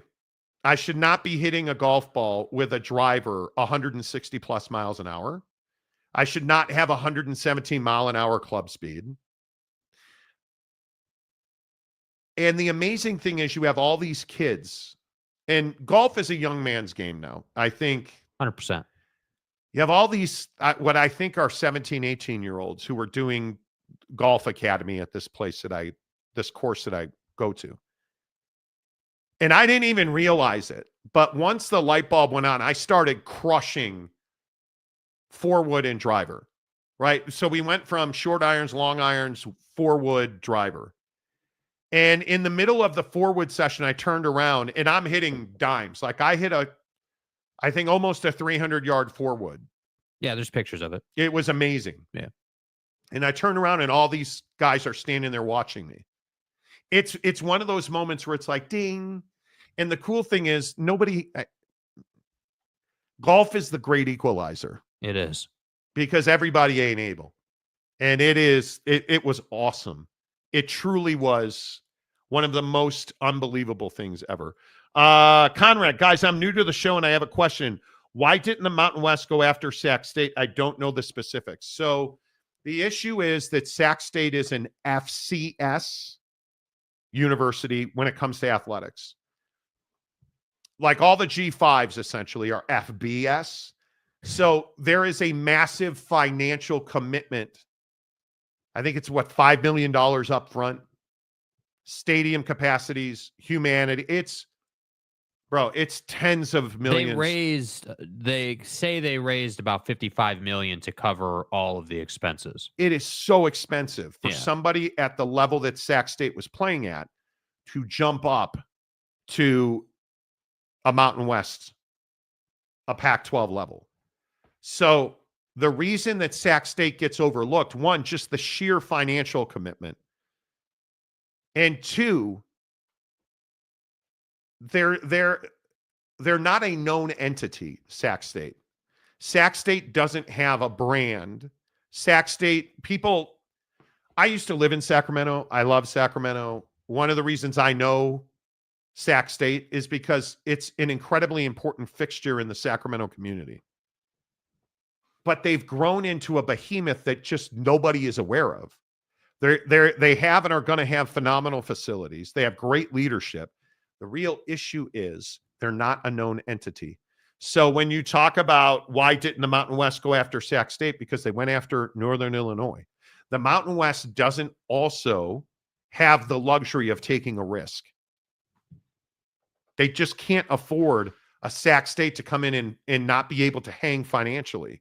It's a risk. It's SMU going to the ACC. It is, you're taking we're talking about huge financial numbers. This Department of Education thing, I am telling you, as preposterous as it sounds, Donald Trump is in the process of eliminating the Department of Education. If that happens, the enormous impact that will have on college athletics, we can't even calculate it. The enormous impact eliminating the Department of Education will have Title IX, women's sports, equality. You can't even calculate it in dollars and cents. So when you ask, why didn't the Mountain West go after Sac State?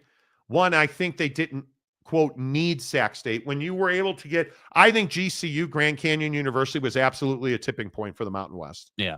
Because you were never going to get Gonzaga. All right. And this is the San Diego State thing. Nobody seems to understand why. I think I do, but why on earth would San Diego State have this unhealthy, Stay hard, obsession with the Pac-12? Right. Nobody understands that. Why did Gonzaga not go to the Big 12, who offered them membership, as we broke first on this show? Why didn't they? They went to the Pac-12 in a move that most people didn't understand. Oh, I understand it clearly. It's a money grab. It puts them in the NCAA tournament every year. They're the unquestioned basketball powerhouse in that league. If you go to the Big 12, there's a real good chance you're not going to qualify for the NCAA tournament. I like Gonzaga. So that's why they went to the Pac-12. Yeah. I have no idea what San Diego State was thinking. I don't know. Conrad, welcome to the show. Appreciate the $10. Yeah, appreciate you, bro. All right, couple more, then we got to get rolling. Let's see. JC says touche. Okay. D-Rock Irish. Hello, I like the new logo photo. The American Academy of Pediatrics and Society of Sports Medicine do not recommend creatine use under the age of 18. Nice, dude. Okay. Cool. Nice. Awesome. If I could go back to my high school days, I'd have started taking creatine as soon as I popped out of the womb. Mm-hmm. Absolutely would have. The issue with creatine is not safety. It's the people. There was a study that was just done about the impacts creatine has on cognitive ability, your brain. They gave a certain part of this study 20 milligrams a day, which is way too much. Massive amount. 20 grams of creatine a day versus placebo. The people who took the 20 grams of creatine, and I should go back real quick and say, sleep-deprived people, less than 6 hours of sleep a night. Yeah. The people who took the 20 grams of creatine had much better cognitive function, recall memory, and ability to concentrate. Those who took the placebo had none. They struggled to concentrate. They struggled to have cognitive ability, including recall memory. It's not a matter of does creatine work. That's not in question. Again, it's the most studied supplement in the history of science. The concern for youth is how much? And the answer is 1 scoop, 5 grams a day. That's it. You don't need more than that. When you're younger, your body processes things better. So your body will continue to make creatine at a really efficient level. When you age, and most people think when you break your mid-20s, all of these production things go down. CoQ10, which is, I think, a vital supplement, naturally occurring in the body, goes down as you get older. It's not rocket science. USVA guy. San Diego State should have done anything to keep Rocky Long there. You got to win football game. No rocks at Mission Beach. The jellyfish are another story, though. That said, MB is a boogie boarding haven. Okay, let's roll. Ferris. San Diego State can just win their little cute tournament. Just do that. They've got a mulligan. That's what I'm saying. Yeah. That's what I'm saying. Let's see. Dad Keo, what's your view with UNLV's football future? I think UNLV is one of the few programs in this conversation that is safe no matter what happens, because Las Vegas is a really critical market. It is exploding. And I love the fact that people came in last week. I told you guys, the population of Las Vegas is now equal to the population of San Diego. It's about 3-point-something million people, low 3 millions. Because San Diego is shrinking or staying flat. Las Vegas, Clark County is exploding in population. And all those people that are coming to Clark County in Las Vegas, Clark County is the county that Las Vegas is in. A lot of them are moguls from Los Angeles. Movie studios, there's multiple sound stages being built on the outskirts of Las Vegas. It's a pro sports town now, all of that. UNLV is benefiting from that. So I think they will be fine. I think they will absolutely be fine. So Perry Stevenson. Monty, happened to be up early. Love your show and content. Keep up the good work. Thank you. Oh, good. Thanks for being here. Appreciate it. JC, Monty, in all seriousness, does Title IX work as intended? Man, that's a huge deep, long-ass conversation. answer. I don't know. That's the question. Remains to be seen is the answer. Yeah, I don't know. Jeremy Bolton, the mayor of Montytown. Jeremy, good to see you. What's your view with Utah Tech football future, dude? I know. Yeah, I'm not talking about that. So the genesis of this conversation is not from Hyundai. It's that I said Hyundai Genesis. So see what he did there? That's a Hyundai Genesis back in the day reference. You know. It all works together. The genesis of that comment is that I said several years ago, and I believe now, former Dixie State, now Utah Tech, is one of the sleeping giants in athletics in the lower levels of college football, in the lower levels, college athletics on the whole. They've got a great campus. They've got great facilities. They're committed financially. They're committed to winning. They do everything that you want an athletic department to do. But they're very similar to Sacramento State. They don't have a brand. They're not well known. And they're just trying to climb any way they can climb. Because what is their spoken mission statement? We want our student athletes to compete at the highest level. Sound familiar, Oregon State? Because it does. Sound familiar, Sac State? Because it does. Yeah. It's really expensive and it's really difficult. If Utah Tech is ever able to make inroads into the highest levels of college athletics, they will spare no expense. You've just seen it too much, even like stick and ball sports. Right. Even, I mean, I understand the dig, but which is fine. Nevada is getting all the Cali leftovers, a lot of 100%. them. A lot of them are coming to you in Florida. Again, I just think that the populace is shifting back east slowly but surely. Charisse, Monty, do you think Ashton Ginty going to the NFL draft this year will affect Boise in any way? Nah, never. Not They're at not going all. to skip it. I think it's incredibly difficult to replace guys like that. Incredibly difficult to replace guys like that. Yeah. It's the plight of the G5. You don't generally go and find the best running back in the portal going to Boise State. And Ashton Ginty was loyal as the day was long to the Smurf turf. So, yeah, I think it's a huge thing. Perry says, Monty, all caps. Monty. Hey, bro. Hey, Perry, just real quick, dude. Thank you for commenting and being here. It's MONTY. As it says here, is MONTY. You know. Sorry. Anyway, continue. Please continue. As a longtime UNLV fan, I remember when the Pac-10 would snub their nose at playing UNLV in basketball during the Tarkanian era. Man, you guys remember Anderson Hunt, George Ackles? Those were the days. Larry Johnson, Greg Anthony. Oh, man, those teams. They always thought they were so much better than everyone. And I think a lot of UNLV long-timers remember that. That the West Coast elites would not recognize Shark and Tark the Shark and what they were doing. Well, he's biting a towel and winning national championships. Yeah. Unreal. I've been disappointed about San Diego State's obsession with the Pac-12 for 2+ years. USC, Cal, Stanford all cock-blocked us. Glenn, what's up, dude? Yeah, J.D. Wicker and crew wanted to be associated with schools who detest them. The cock. I'm with you. Damian Fowler. Hey, Utah Tech has Iowa Hawkeye legend Deacon Hill as their QB. Tech, yes. Yeah. Cam Harrison. Shout out to Mo Bamba. Yeah. Perry Stevenson in lowercase letters. Sorry, guys. Shout out to Mo Bamba. It's okay. Jeremy Bolton. Minty.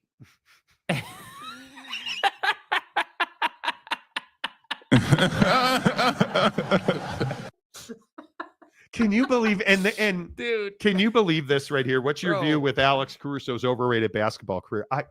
How did we trade DeMar, Zach LaVine, and Alex Caruso and not get a single first-round pick? You're terrible at basketballing. That's how, dude. How did we not get embarrassing? Not a single first-round pick. DeMar DeRozan, Zach LaVine, and Alex Caruso gone. Not a single first-round pick. I mean, the headband alone should have gotten you a first-round pick. Come on. Alex Caruso, the best man defender in the NBA, I'm telling you. San Diego is kind of, quote, on an island. Mountains to the east, Pendleton military base to the north, Mexico to the, which is kind of the only way in or out without a massive detour in TJ Mexico to the south. You ain't wrong. Jake bullying a guy who can't read. What's new? Wow. Wow. The architect. I never said that Buddy can't read. He never just said doesn't. that. He said, listen, he didn't say Buddy can't read. He just doesn't read. Yeah. Big difference. It's not the inability. It's just the refusal. I love how people call it the Pac-12 when it contains an entire 2 teams. Well, Brandon Butler, hello. If the DOE, Department of Education, goes away, many colleges will be closing their doors, let alone their athletic programs. It is seismic. Seismic. It'll take an act of Congress, quite literally. We'll see. Well, Alex Caruso is worth a solid 15th round pick. But can you believe the Bulls did that? I just, Bruh. I cannot believe not a it's single terrible, bro. first round pick. It is absolutely despicable. Screw Caruso, DeMar DeRozan and Zach LaVine, and now they're in Sacramento without a first.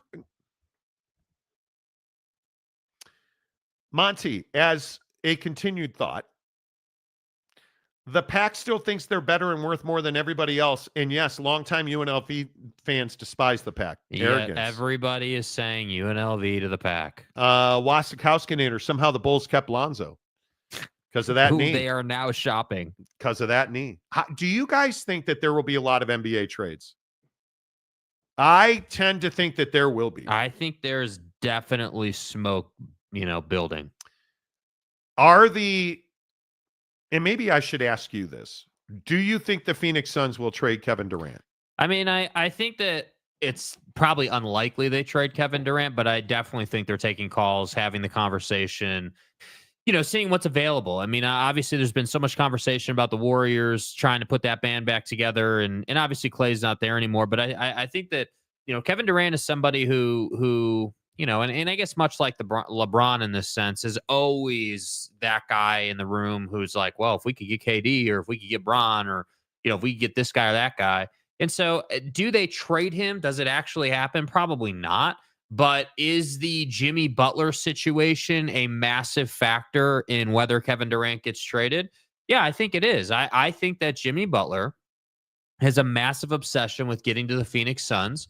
And I don't know if that's because of KD or because of Book or what the situation is, but he has vetoed several trades that would have put him on playoff contending basketball teams and in a really good position to go forward and get another deal done for himself. So clearly there is vitriol in Jimmy's camp, as far as Pat Riley and the Heat are concerned. So, Kevin Durant, I don't know how the Warriors would get that deal done in terms of money and assets and how all that would work out.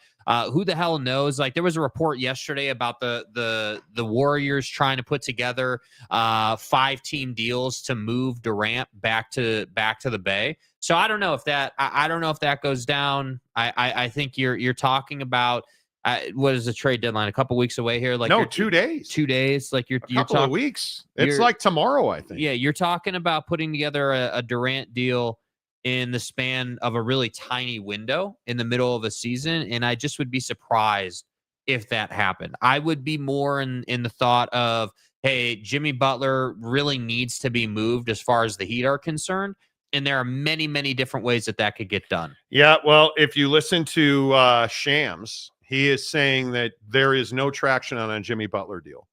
Well, and I think the Rockets, I think that the Rockets were the best hope for Jimmy Butler to get out of Miami. And I think that he wouldn't go. And so they didn't make a deal. Yeah. Would Jimmy Butler go to Golden State? I don't know. Reports say that Miami has gotten calls, but no offer has come close to getting Jimmy Butler out of Miami. And at some point, you have to trade this guy, right? I mean, you cannot have him on your team the rest of the year. Well, it's just a pettiness battle, right? I mean, again, Jimmy Butler has vetoed several trades with his no trade clause. And, Pat Riley is a super prideful guy. And typically has, Pat Riley, if he wanted something, usually he got it. Now he's not. And I'm guessing he's frustrated with that. So, it's a stalemate, an epic stalemate. And I don't know how you move on from this. I mean, this was the whole James Harden 76ers situation. James Larden. Yeah, James Larden, ye of fat suit, trying to get out of Philly. Like, we remember how all that went down. And so that's why I say, does Kevin Durant get moved? Does Jimmy Butler get moved? I'm not sure. I think Kevin Durant will get traded. I think Kevin Durant will get moved.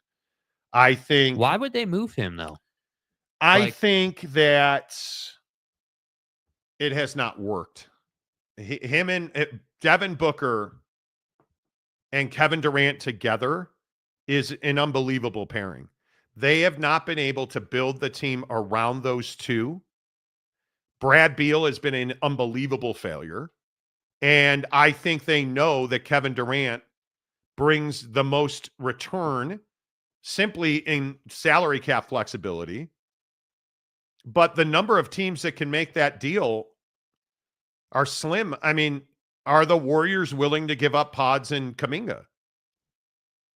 I mean, the Suns are. I'd be willing to give that up to get KD. Yeah, I mean, you're talking about you're nothing matters past the Steph era currently. Like, you need to maximize the time you have with Steph Curry left. And to me, I would be all in the camp of, hey, make it happen. I think one of the interesting things that I have seen repeatedly and heard repeatedly is that Jimmy Butler and Phoenix continue to be. I was talking to a Phoenix guy a couple of weeks ago, and he said, we're the ones that are going to get Jimmy Butler. Will it be for Kevin Durant? Kevin Durant and Jimmy Butler can't be on that roster at the same time because they're not trading Devin Booker. Let's get something very clear. The Phoenix Suns are not trading Devin Booker. They're not. Devin Booker's only destination would be the Lakers, and they're not trading Devin Booker at this point to the Lakers. Mm-hmm. I think the only way that Jimmy Butler winds up in Phoenix is a 4-team deal that would not result in Kevin Durant going to Miami. And I think if you are the Miami Heat and you can put together a Heat, Suns, Golden State deal, and you can get a knuckle deep on somebody like Danny Ainge and the Jazz or somebody in that facilitator role, don't think it's not Smiles possible. And glory holes. That's what you're going to have to do. But the Suns are not trading Devin Booker under any circumstance. And right now, I'm interested to see what the Knicks do because the Cleveland Cavaliers are the best team in the Eastern Conference. It's not close. Don has been unbelievable.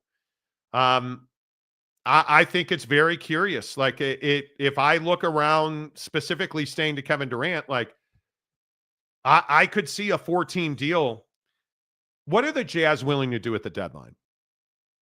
I think that's a really hard question to answer. I think they're just super unpredictable. I think Colin Sexton is absolutely available. I think Walker Kessler for the right price is available. And my question is, if you are the Lakers, who I think right now are the singular team that needs a big. Yeah. And they don't need a volume big. They need a Walker Kessler, a Daniel Gafford big. Mm-hmm. That's what the Lakers need. If you are the Utah Jazz, what's it going to take? Are you giving Walker Kessler for Dalton Connect? Because I'm telling you now, the Lakers are not trading Austin Reeves. Mm-hmm. That's not happening. Yeah, he's too involved now. He's your number 2. Yeah, and until Luka shows up and plays, he's your number 2. But if you look at Dalton Connect, if you could get Walker Kessler, would you trade Dalton Connect? How would you say no to that? Yeah, I mean, because with Luka, Reeves, and LeBron, Dalton Connect's minutes are evaporating. Yeah, I don't disagree with that. And just like I said about Steph, I mean, you got to maximize the time you have left with Bron. So, you got to do whatever you can do to push them forward.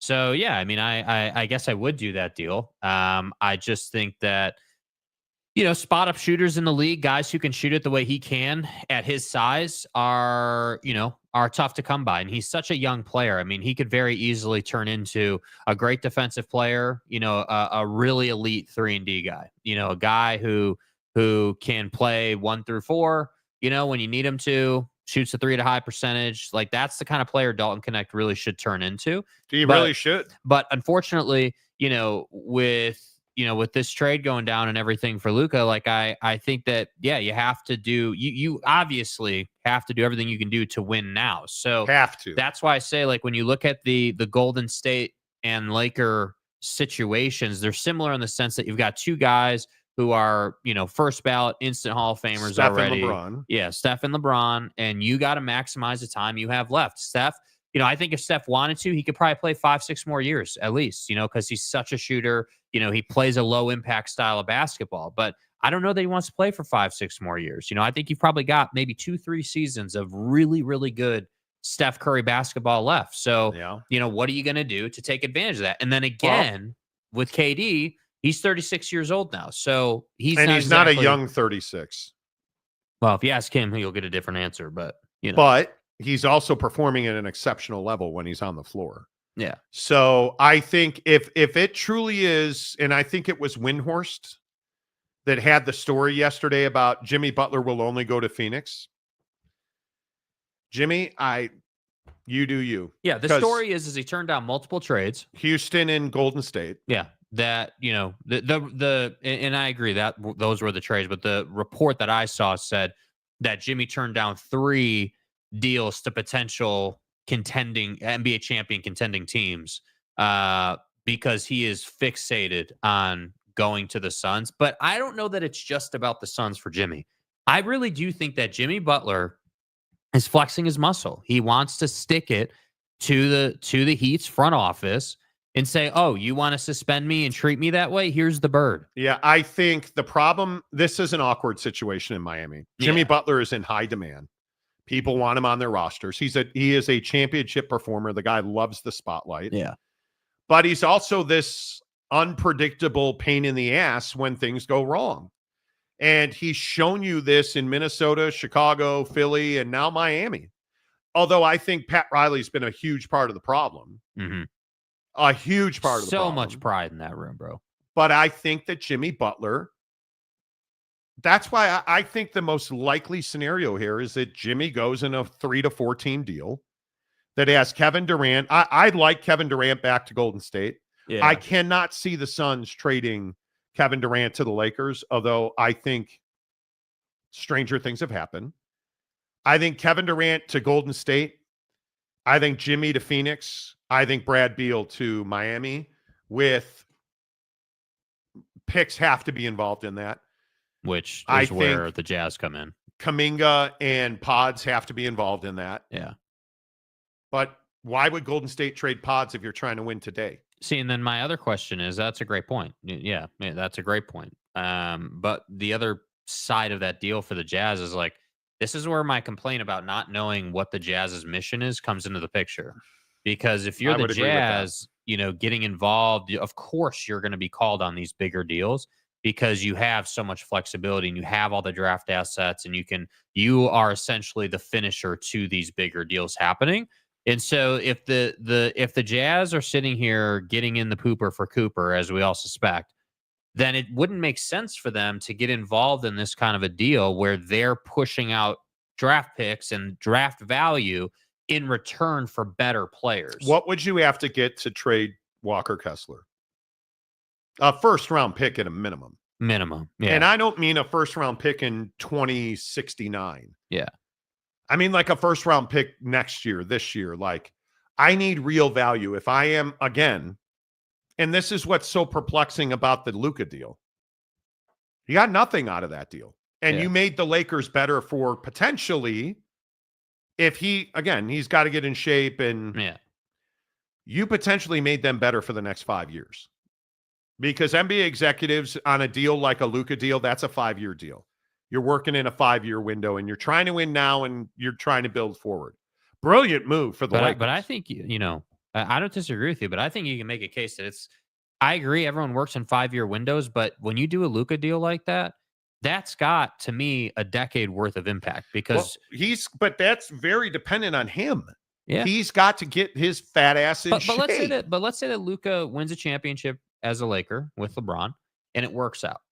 Then at that point, Luka's going to be there at least 5 seasons for sure at that point. He is going to be there long enough to see Bron retire. And then the Lakers are going to have to make a decision on how long they want to keep Luka in LA, right? Like, what is it, hey, we're going to sign you to, because obviously they, as part of this trade, they just signed him to the 5-year, $229 million offer sheet. So he's going to be a Laker through 2032, I believe it is, 2031. 32. So 2032, Bron is certainly retired by then. Steph is certainly retired by then. KD is certainly retired by then. But Bronny hit a 3 last night. Bryce will be in the league, and Luka will be in the last third of his career. So my point is, if you're the Utah Jazz and you're making these deals right now, the perspective needs to be, okay, we're making these deals with the idea of winning in 2033 to 2035. That's what you're talking about right now. And I got news for you. That's 7 years from now. So sorry if I'm not sitting here jumping for joy over the deals you have done, because you're not progressing. You're not doing anything. You're simply, as we've said multiple times this week, you're making others' dreams come true, which is just wild to me. I don't know how you can stomach that. Yeah, I'm very curious to see what happens with Kevin Durant. I think how many teams is he a fit with? I mean, Golden State, it's easy. Yeah. I mean, and obviously they've played together already. You're going to give up. You're going to give up Jonathan Kuminga. It's easy. He can play the 3-4 and at times the 5, depending on the matchup. Kevin Durant's easy. He's a decent defender. He's a great rebounder and an unbelievable scorer. The Lakers got to find a big. And the Suns have to make the decision if they're going to trade Kevin Durant. And do you want Jimmy Butler? Yeah. I mean, you're out of time here. You know how difficult it is to put 3-4 team deals together? That's not a 15-minute phone call. It truly is not a 15-minute phone call. Jaron Eccles, this has been such a weird year in the NBA. So many good teams are just mediocre right now. And you only have a couple of elite teams, in my opinion. Yeah, well, the problem is 80% of the top tier talent's in the Western Conference. The Eastern Conference is really a conference that is much less talented. I mean, the Cavs are a good team any way you slice it. The Celtics are a team, when you talk about good teams being mediocre, the Celtics are a team that's just on autopilot. Like, they've come back, like I think it was the Knicks game, they were down like 28 or something, and they decided to start playing and suffocated the Knicks and wind up winning that game. Like, the Celtics are, in my opinion, still the top dog in the Eastern Conference. The Cavs got to show that they can beat them in a 7-game series, which I think is incredibly difficult to do. But we'll see. My point is that all the best players are in the West. You look at SGA, you look at Jokic, KD, Bron, Steph. Like, your best NBA talent is in the Western Conference. And that makes it hard for the NBA to be balanced and be relevant across the board. I mean, you're not going to be interested in, like, look at Paolo Banchero, like, who's stud, but for what point, to what end? I mean, you're playing for the Magic in a situation that you're just not a playoff team. You're not relevant. And it's the Cade Cunningham thing, right? Like, they're getting better. They're improving. Certainly they are much better than they were. But look at the journey he's gone on. He missed that whole season and has had to come back and has battled getting his body in NBA shape, in my opinion, just like a lot of guys do. And so you sit here and it's like, hey, it's Boston or it's Cleveland. It's Boston or it's Indiana. So what is it really? It's Boston and everyone else in the Eastern Conference until it's not. And then in the West, we had the whole John Morant situation play out. Bron decided to go to the Lakers. And now so the West is just super deep. And we don't have, like, those are the real playoffs every year. Yeah. Like, it's difficult. Yeah, we'll see. I just think now it's such an arms race in the West. Yeah. And if you're Matt Ishbia, the owner of the Suns, you're walking a real tightrope to trade if you trade Kevin Durant. And if you make Golden State a championship team again, because I think Jonathan Kuminga is anything but assured. I mean, he is simply not the guy that you're like, oh yeah, we're winning a championship because you're not. The biggest question is how long, if you trade Kevin Durant, how long is it going to take Devin Booker to ask for a trade this summer? Not long. Right? I mean, that's the real issue. Yeah. And I don't know. I think Cleveland is the best today in the East. Yeah. But if the Knicks truly are trying to get Kevin Durant, different story. Mm-hmm. You add Kevin Durant to that lineup. You add Kevin Durant to, everybody's got a Stay hard for this thing with Kyrie saying that he wants to play with AD and KD. Mm-hmm. You really think Dallas is going out to get Kevin Durant? Yeah, Can you imagine a Dallas, Phoenix, Miami deal? I don't know if that works or not. Right. Right. And if yeah, we'll see. What percentage would you put it at KD getting traded? I don't think it's likely that it happens. I think what's more 30? likely, like 20, 30%. I think what's more likely is Phoenix is going to field all those calls and put up this perception that they're open to it, when really what they're doing is they're gauging where everyone in the league is at for, different trade scenarios. So like if someone calls, James Jones and says, hey, like we're interested in KD, what would it take? James Jones, in my opinion, would then pivot that conversation to, well, we're talking to Miami and we're talking to these people, that people, like this is kind of what we have working. How do you see yourself fitting into that? And getting an understanding of what it would take to get a Jimmy deal done. That's, in my opinion, what the Phoenix Suns and that front office are trying to do. Yeah. But, hey, crazier things have happened. Like, make no mistake about it. Like the Luka deal could very well be just the surface level thing, as crazy as that is. We could be, and we've seen it in years past where, like, let's not forget the Kevin Durant Brooklyn situation, right? Where Joe Tsai got all those picks and all that compensation for KD, and that kind of got put together behind the scenes, and then it just popped off. So again, I'm not going to sit here and say nothing's going to happen, but when you're talking about Kevin Durant and you're talking about a 4-team deal, I agree with you. That's not just some simple little, hey, 10-minute cup of coffee deal. Like, that's hard to put together. The Hawaiian golfer says Jimmy Butler is a liability. You don't want that cat on your team. I totally disagree. I think the biggest issue is what Brandon Butler said, is that you need him to sign an extension if you're going to trade for him, which is why he's not going to Golden State. He's got the hammer. Mm-hmm. The Houston Rockets can't trade for Jimmy Butler without an extension. The Phoenix Suns can't trade for Jimmy Butler without an extension. And I think that Jimmy understands that. So I think people believe that Jimmy Butler is not a desirable talent around the league. There's a ton of desire for him. What are you willing to give the Heat to make that deal happen? And will Jimmy sign an extension with you? Yeah. Because the Heat are going to ask for a truckload, and you're not renting a player in exchange for multiple first-round picks. No, you're not. Like you just... Which, again, is why I say the Jimmy Butler situation, whether it's with Pat or whether it's with all the other teams who want him, comes down to him only wanting to go to Phoenix and vetoing trade after trade after trade to prove a point to Pat Riley that he's got the hammer, not Pat. Brandon Butler, the problem is if Golden State trades for KD is you won't be able to sign anyone to backfill the position you are losing. I think it is... I don't know that you need to worry about backfilling Jonathan Kuminga. That's what Kevin Durant does. Are you deep enough? And can you... The contract you'd like to trade is probably Andrew Wiggins. That's the contract you'd like to trade. That's the contract Golden State was offering, and no deal with the Jazz ever got done. Yeah. Because Ryan Smith is a terrible owner. But, I'm not trading Walker for DK Dalton Connect. Really? I would. Not without them sweetening the deal. I would, if I could get my hands on Dalton Connect, a first-round pick, I would pack Walker's locker for him. But again, I don't think they're trying to get better.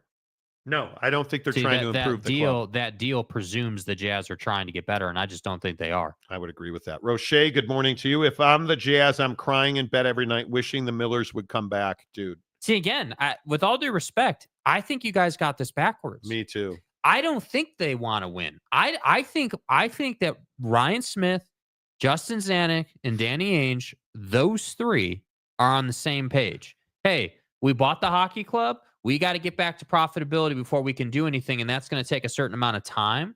So, yeah, you can do deals and do what you want, but these are the parameters, and those parameters make it so the Jazz are not interested in getting better.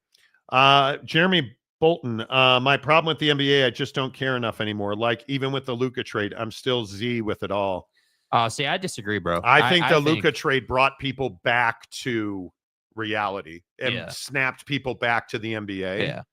It's the Lakers. It's Luka Doncic. It's LeBron. And allegedly, Luka's debut is Saturday. That's what they're hoping for. So, I think if he tears his Achilles, yeah. If he comes back Saturday, it's just going to.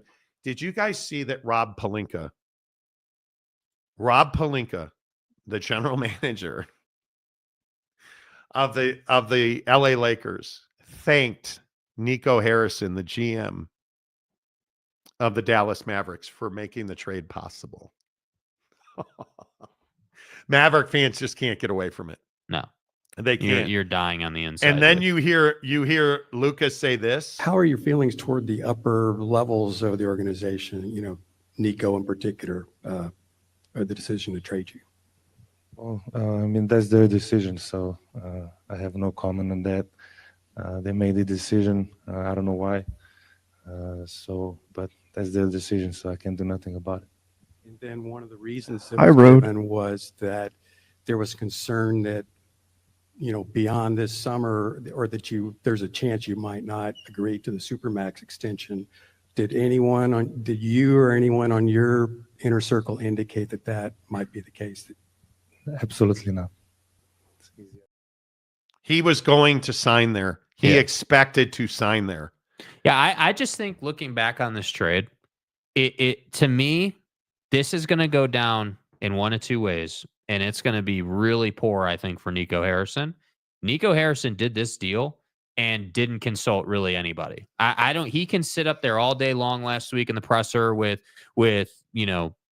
J Kidd and say that J Kidd supports this and J Kidd's on board. The reality is J Kidd was sitting there stirring in his seat. But who's the only one that matters? He consulted the owner. Yeah. He consulted the owner. And then you listen, but again, you listen to Luka talk about going to work with the Lakers. Yeah, I wouldn't say pressure, but it's excitement, it's motivation. You come here, you see all the names, all the trophies. It's a big motivation to be a part of something this big, and I'm very excited to start working on getting a championship. Wow. And then you see Kyrie, who's never really scintillating, but just really shocked. You just don't imagine that you're gonna get ready to go to sleep and then you find out news like that. So still a grieving process right now. Miss my hermano. We had a lot of time together. Keith too, and Maxie, and we just built some bonds that went beyond the basketball court. So if anybody can understand that at home. Still grieving. Oh, bro. Oh. Now, if Nico Harrison pulls Kevin Durant somehow, a coup. Oh, that makes the grieving process a hell of a lot shorter, man. Yeah. Can you? I don't know. I just feel like this is one of those deals. You can say that dude consulted ownership and that he had the owner's approval. And all that is true. The reality is owners of NBA teams typically are not basketball people, and all they care about is profitability and making sure that they're making money. And you're talking about trading the best player the franchise has seen since Dirk.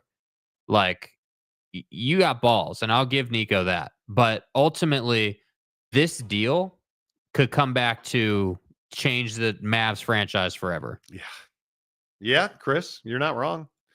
Suns can trade KD for Jimmy Butler or a younger Booker. No one wants Brad Beal's contract, but if you want KD, you're probably going to have to take. Yeah. Nothing's free. Nothing's free. Nothing's free. And somebody's going to wind up with that contract. Mm-hmm. And I'm kind of with you. It's going to be really difficult to trade Kevin Durant. But I could see it happening. Yeah, and I also agree with you on this, Chris. Nico said in the press conference that he wouldn't be here in the future, so to see it through. No, they want to win now. Yeah. That's why I think Brandon Butler, the worst thing you can have in sports is a over-involved owner. Just write the checks, my dudes, seriously. So let your basketball people basketball. And yeah, but that's a lot of profitability walking out of the building, with all due respect. You know, I mean, Luka Doncic is a huge part of the revenue being brought in. Now, again, I'm not saying that they're worse. I actually think they're better with the current setup they have with AD. I actually think that's going to be better for them, but it remains to be seen. I mean, Luka, without a doubt, is a bigger star than Anthony Davis is. I just don't think that's not close. Not close. So I just think that it's a huge risk reward type of deal. And Nico Harrison deserves credit for having the courage to do it. But my God, you better win some ball games, and you better win them in a hurry. Like, you better put to bed that you lost this deal. If the Suns trade Kevin, never mind. The ifs and ands and buts and nuts and your mom. Yeah. You know, America's favorite daily fantasy app is Prize Picks. Make sure you download the app. And again, you folks need to get on board with the fact that they're giving you a free win on Super Bowl. The free play for Super Bowl, or excuse me, the big game free play. Right. The big game free play is Patrick Mahomes for half a passing yard. Yeah. Saquon Barkley for 1 touchdown. And then I think Saquon Barkley less than 114.5 rushing yards. Chiefs don't give up 100 yards rushing in the playoffs. I think there's so many here that Jalen Hurts, 213 passing yards, more. Absolutely more. That's the best part. They give you a number. Patrick Mahomes, free big game pick, half a passing yard. More, you win. That's as simple as it is. Here's how I win. And I win a lot on Prize Picks. Google me. I win. Right. You do a flex play, and you only use 3 picks. That means you only have to get 2 or 3 to cash. 3 or 3, you win full. Oh, I win. Google me. Patrick Mahomes for half a yard in the Super Bowl. Saquon Barkley less than 100 yards. I mean, you're winning right there. You're winning right there. What about over-under on official calls for the Chiefs? Do we have a number on that? Okay, real quick. Download the Prize Picks app. This pisses me off so much. Download the Prize Picks app. Use the promo code Monty. It's the single greatest promotion you've ever seen. You deposit $5, they'll give you 50 more in your Prize Picks account, and then you just start winning money. So download the app, use the promo code Monty, get your free big game play with Patrick Mahomes for half a yard. Should this guy be banned for asking stupid questions at the Super Bowl Media Day? What do you love more, Taylor Swift or phantom 15-yard roughing the passer penalties in the playoffs? It's a good question. Anybody else? Like, I don't think it's fun. This really bothers me. Okay.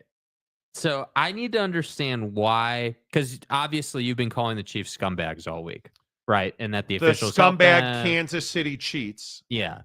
So if that's how you feel about the cheats, then why does this bother you? Because I think if you're Kansas shitty and you're there trying to do a job, and listen, I understand the scumbag Kansas shitty cheats. Right. I get it. Right. But at some point, we've got to stop with this nonsense in the media. And I'm not saying the guy's name. He got run out of sports radio, and now he shows up somehow at Super Bowl Media Day and gets a credential, and he asks stupid questions like this. Patrick, for your whole career, you have had so many great people help you win. So who is your favorite ref? That's hilarious. All the refs are great, man. All the refs are great. They do the best they can. Go out there and play the game the right way. Is there one that you give a Christmas card to every year, possibly? It's just not funny. To me, it's unprofessional, and I don't know why the NFL allows it. Mm-hmm. Because you degrade the work of all the people who actually cover the NFL. And again, I understand it's Kansas City and it's Patrick Mahomes and his sexual assaulter brother. Totally get that. If you're there to cover the Super Bowl, it just bothers me. It lacks so much professionalism. So if he asked it in a more professional manner, if he said like, hey Pat, like, the numbers bear out that you have the officials have called roughing the passer in your favor. You have gotten an inordinate number of roughing the passer calls compared to your opponents in the postseason. Do you believe that you get favorable treatment from the officials? Perfectly good question. Do you send one official a Christmas card? You've had a lot of people help you get to where you are in your career. Does one ref stand out? Fuck off. Like, you're just... And yet we're going to blow this guy up and he's going to be this and everybody thinks it's funny. And it really bothers me. It is unbelievably unprofessional. And do I think that officials help the Chiefs? Yes. Yes, I do. The Football Officials Union came out yesterday and said it's degrading and insulting. Well, then stop doing it. Yeah. That doesn't mean that I want some ass clown reporter showing up at media day asking, Travis Kelce about what he loves more, Taylor Swift or 15-yard penalties in the playoffs. Uh-huh. Like, it's come on. Capazzo, is it unprofessional or is it just trying to bring the truth out? If you were trying to bring the truth out, you wouldn't ask it like that. This guy is a clown who, again, has gotten run out of sports radio.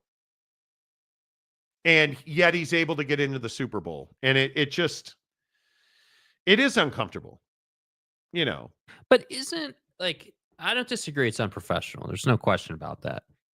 But isn't it, like, the point of the whole conversation? Because I think there is definitely a conversation about how the NFL has come out. Like, you look at the Roger Goodell conversation we had the other day, the officials union, like you were just saying, coming out and saying it's ridiculous and we would never do that. And in the quote was like, there's 135 of us or whatever. You really think all of us are in on it? Yes, I do. Yes, I do. I think the league has said to you, hey, we're not going to fix these games, but when you get the opportunity, you're going to call that a catch. There's a reason that when they put the officiating crew together for the AFC Championship game, that combined they had officiated one game as an entire crew.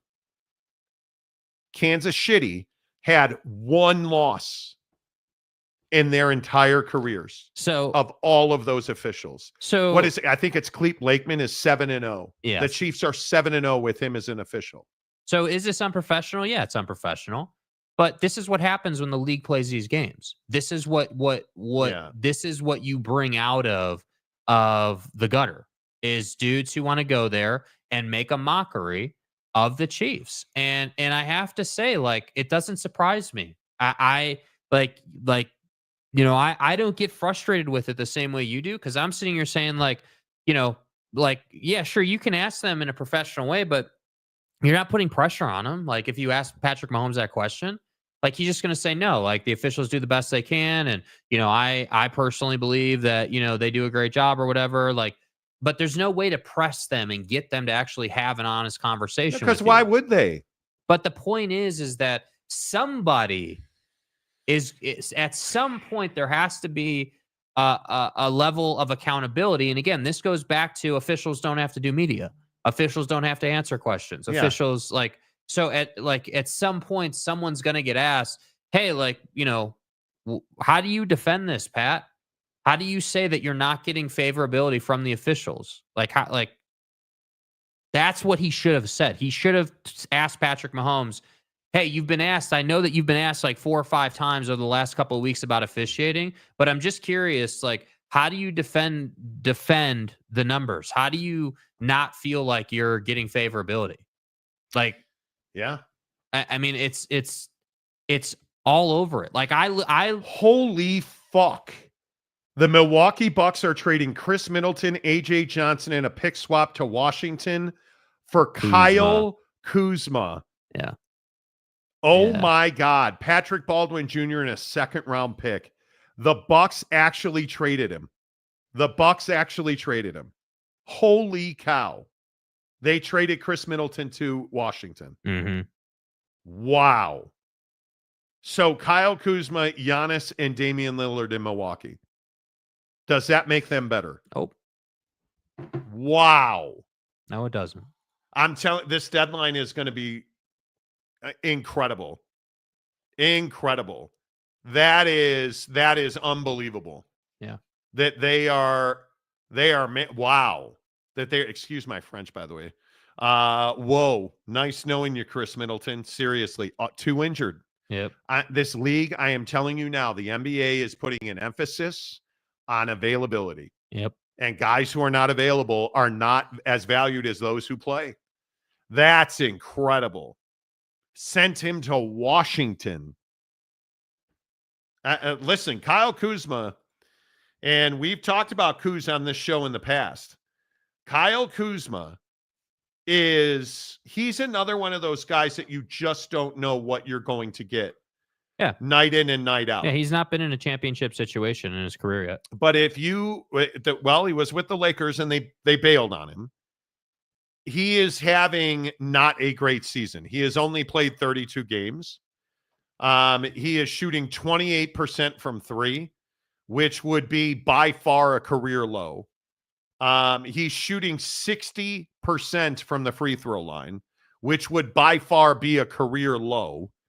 He is, the guy just is by far a recent time low in rebounds, a recent low in assists, and he is 7 points off of his scoring average from last year. Mm-hmm. On a bad team, though. On a bad team, I agree.